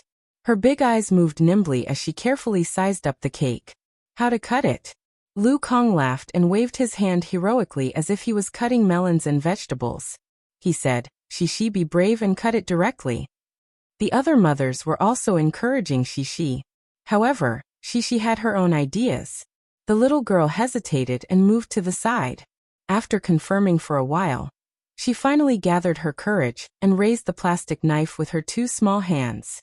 Although Cici's expression was a little nervous, she was very focused. Her two small hands held the plastic knife firmly, and she carefully and slowly cut down at the position she had found. When Shishi cut the cake, it felt like a knife cutting into sticky soft candy. Although she could cut it, it was very difficult to cut it. The other parents thought that Shishi had overcome her psychological barrier and cut the cake. They all smiled and clapped for Shishi and cheered. However, Yang Yi looked on indifferently from the side, but there was a trace of a smile in his eyes. This girl. She had cut it very carefully. The position of the knife just so happened to avoid all the small animal figures. Then Shishi learned how her parents cut the cake and tried to cut the cake into pieces. Yang Yi helped to hold a small plate for Shishi to put the cake on. This is for Lu Weisha. Shishi was very busy. She carefully placed a piece of cake with a small animal figure on it on the plate, and said without raising her head. After saying that, she was busy cutting the other cakes. This required a lot of effort to not destroy the original appearance of the cake. Lon Xian, on the other hand, had her own ideas.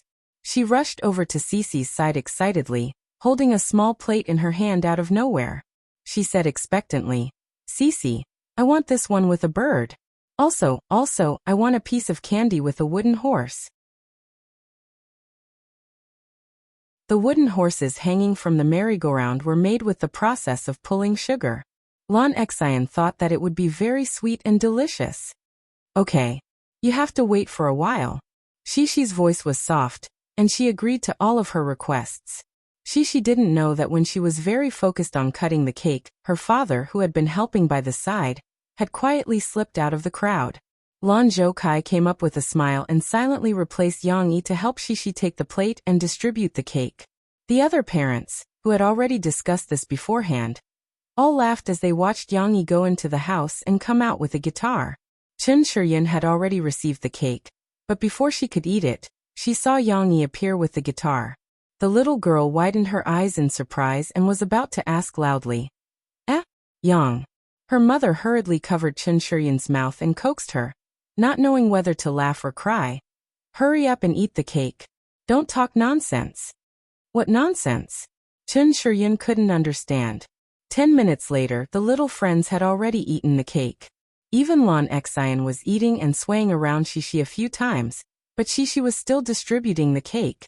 The little girl didn't feel greedy. She treated her work very carefully. She cut every piece of cake very carefully. This is Papa's. Cece was almost done distributing the cake. She placed a piece of cake on the plate beside her. At this moment, she raised her head and said, but before she could finish speaking, she was surprised to see that the person holding the plate was Papa Lan. Where's my papa? Shishi asked blankly.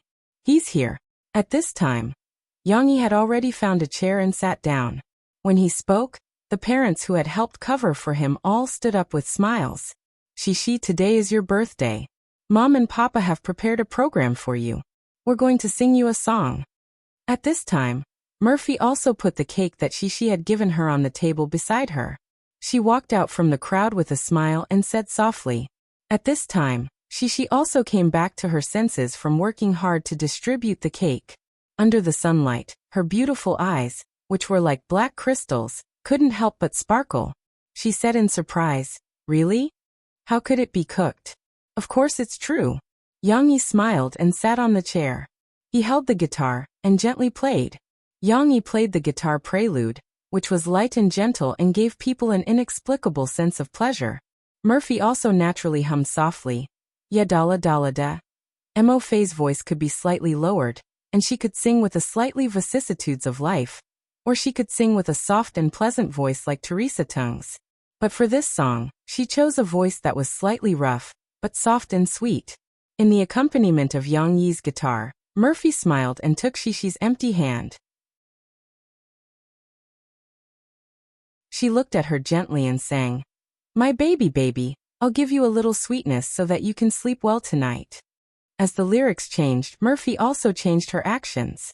For example, she gently used her finger to trace the corner of Shishi's slightly long and charming eyes, and the little girl's cheeks that still had some baby fat. She smiled and sang, "My little devil, tease your eyebrows, let you like this world." The lyrics of Baby, that Yang Yi had chosen were very sweet, and Murphy sang it very wholeheartedly. The strong love and affection flowed from her soft and beautiful voice into the hearts of Shishi and every audience. Not only was Cece happy to hear this, but the other mothers also looked at Yang Yi and Mo Fei, who were playing and singing together, with envy and admiration. How nice! To be able to sing such a sweet song to her child on her birthday was the most wonderful surprise. Look at how happy Shishi is. Wahahaha, my baby, when you're tired, there's someone to accompany you.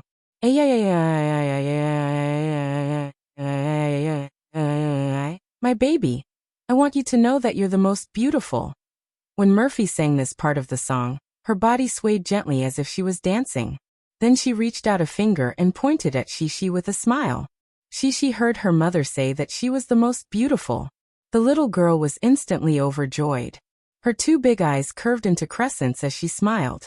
Even the tip of her crescent moon seemed to be overflowing with happiness.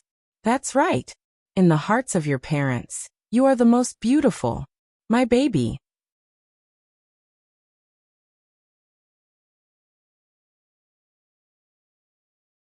Chapter 1164. While Murphy and Yang Yi were singing, Yang Luoqi, Lu Xiaoyu, and the other children looked at Shishi enviously. Even Lu Weisha, who did not understand the song, felt that the melody was nice. She happily clapped her hands with her friends and twisted her body to the rhythm. But don't think that Cece is a bright moon surrounded by stars. The two little guys were indifferent to this. Needless to say, one of them was Lan Xian. Lan Xian was not in the mood to watch the performance because she had finished a piece of cake. Yes, she still wanted to eat more, and did not think about whether there would be more delicious food later. Following the principle of enjoying herself today, the little girl went to the back of the table, avoided the eyes of the crowd, and used the plastic knife that Shishi had placed on the table to cut a big piece of cake for herself. Lanqing was not as fastidious as Cece. The cake rolled into her plate. The cake lay softly on the plate, and her fingers were stained with cream. What did it matter? She could just lick it off later. Seeing such a big piece of cake on her plate, Lan Xian burped with satisfaction. She looked at Tong Tong, who was sitting on the chair beside her and eating the cake with a small spoon. Tong Tong was the other one who was indifferent. He had heard his mother sing this song before, and did not feel that it was anything new. He had sung this song to Huawei before. Sister? Humph, it was only second-hand. Therefore, Tong Tong was arranged by Murphy to eat the cake by himself. Although Wu Jingjing was looking after him, the little boy was addicted to the delicious cake. His nose, chin, and clothes were stained with cream. How could he have the time to watch his parents' performance? Let alone his parents. Even Sister Lon Xian looked at him and smiled. Tong Tong did not even look at her. There weren't many performances at the birthday party this time. It wasn't like the past when everyone performed for Shishi. Only Yang Yi and Murphy sang a song for Shishi. Other than that, everyone gave Shishi birthday wishes when they sang the birthday song. However, Shishi was still very happy. After all the friends she often played with were there. They did not pursue any program. They played from morning to afternoon, and ran all over the villa. Laughter filled every corner. Such simple happiness was enough to make Shishi feel satisfied. Around 4:30 in the afternoon, the little friends and their parents left one after another, and the villa gradually quieted down. Shishi was very reluctant, and even a little sad. Fortunately, her father coaxed her with the big gimmick of opening presents. This year, Shishi had quite a lot of presents that could be opened for her. Almost every child brought a birthday present for Shishi when they came with their parents. Yang Yi did not open the presents at noon. Instead, he waited for all the children to go home and the villa to be quiet. Only then did Yang Yi pull out the big basket with the presents and give it to Shishi. After all, everyone's situation was different, and the presents they gave were different. Yang Yi did not want Shishi to open the presents in front of them. If there was a comparison, there would be hurt. What was there to compare? Of course, this would be a slap in the face soon. For example, the birthday present that Shishi was opening from Lu Xiaoyu was not expensive at all. It was just a painting that Lu Xiaoyu had drawn herself. It depicted a scene of them playing table tennis. The painting was a little abstract, but Shishi liked it very much. However, if she opened it in front of them, Lu Xiaoyu might feel inferior when she saw other children giving better presents to Shishi. Naturally, she would not feel good about it. Shishi, ask Chen to help you. Look at him. He wants to learn from his sister and open the presents together. Murphy watched Shishi open the presents from the side. Her ears were filled with the little girl's cheers from time to time. Her hands were itching to open the presents, but she was too embarrassed to fight with her daughter to open the presents. She smiled and nudged Tong Tong, who was looking at his sister enviously. Tong Tong was a little dumbfounded. He turned his little head and looked at his mother in confusion. That's not right. I'm just envious of my sister's ability to take out so many magical little things from those big and small boxes. How did I become wanting to help? Okay. Little brother, help me open the presents. Shishi was in a good mood as she opened the presents. Her eyes were squinted from smiling. Her slender and delicate eyelashes covered her eyes like air bangs. She was as beautiful as the stars in the sky. Little mommy had no choice but to sit beside her older sister. She imitated her older sister's actions and helped her older sister tear the wrapping paper off the gift box. Here, follow this line and tear it. Mom will teach you, Murphy said excitedly. She sat next to Chun Chun and bent over with a grin. She held Tong Tong's hand and taught him step by step. The basket of presents was quickly opened. The last one was Lan's Hao Kai and his family's birthday present for Shishi. After Yang Yi's reminder, Murphy gently opened the box and took out the diamond necklace for Shishi. Wow! It's a necklace! Shishi's eyes lit up and she exclaimed happily. It was indeed a beautiful diamond necklace. The necklace was in the shape of a snowflake and was inlaid with many sparkling and translucent diamonds. It was obviously very expensive. Of course, this was nothing compared to Lan's Hao Kai's or Yang Yi's wealth. Usually, when Yang Yi and Murphy celebrated anniversaries, Yang Yi would ask someone to help him buy the jewelry from overseas auctions and give it to Murphy.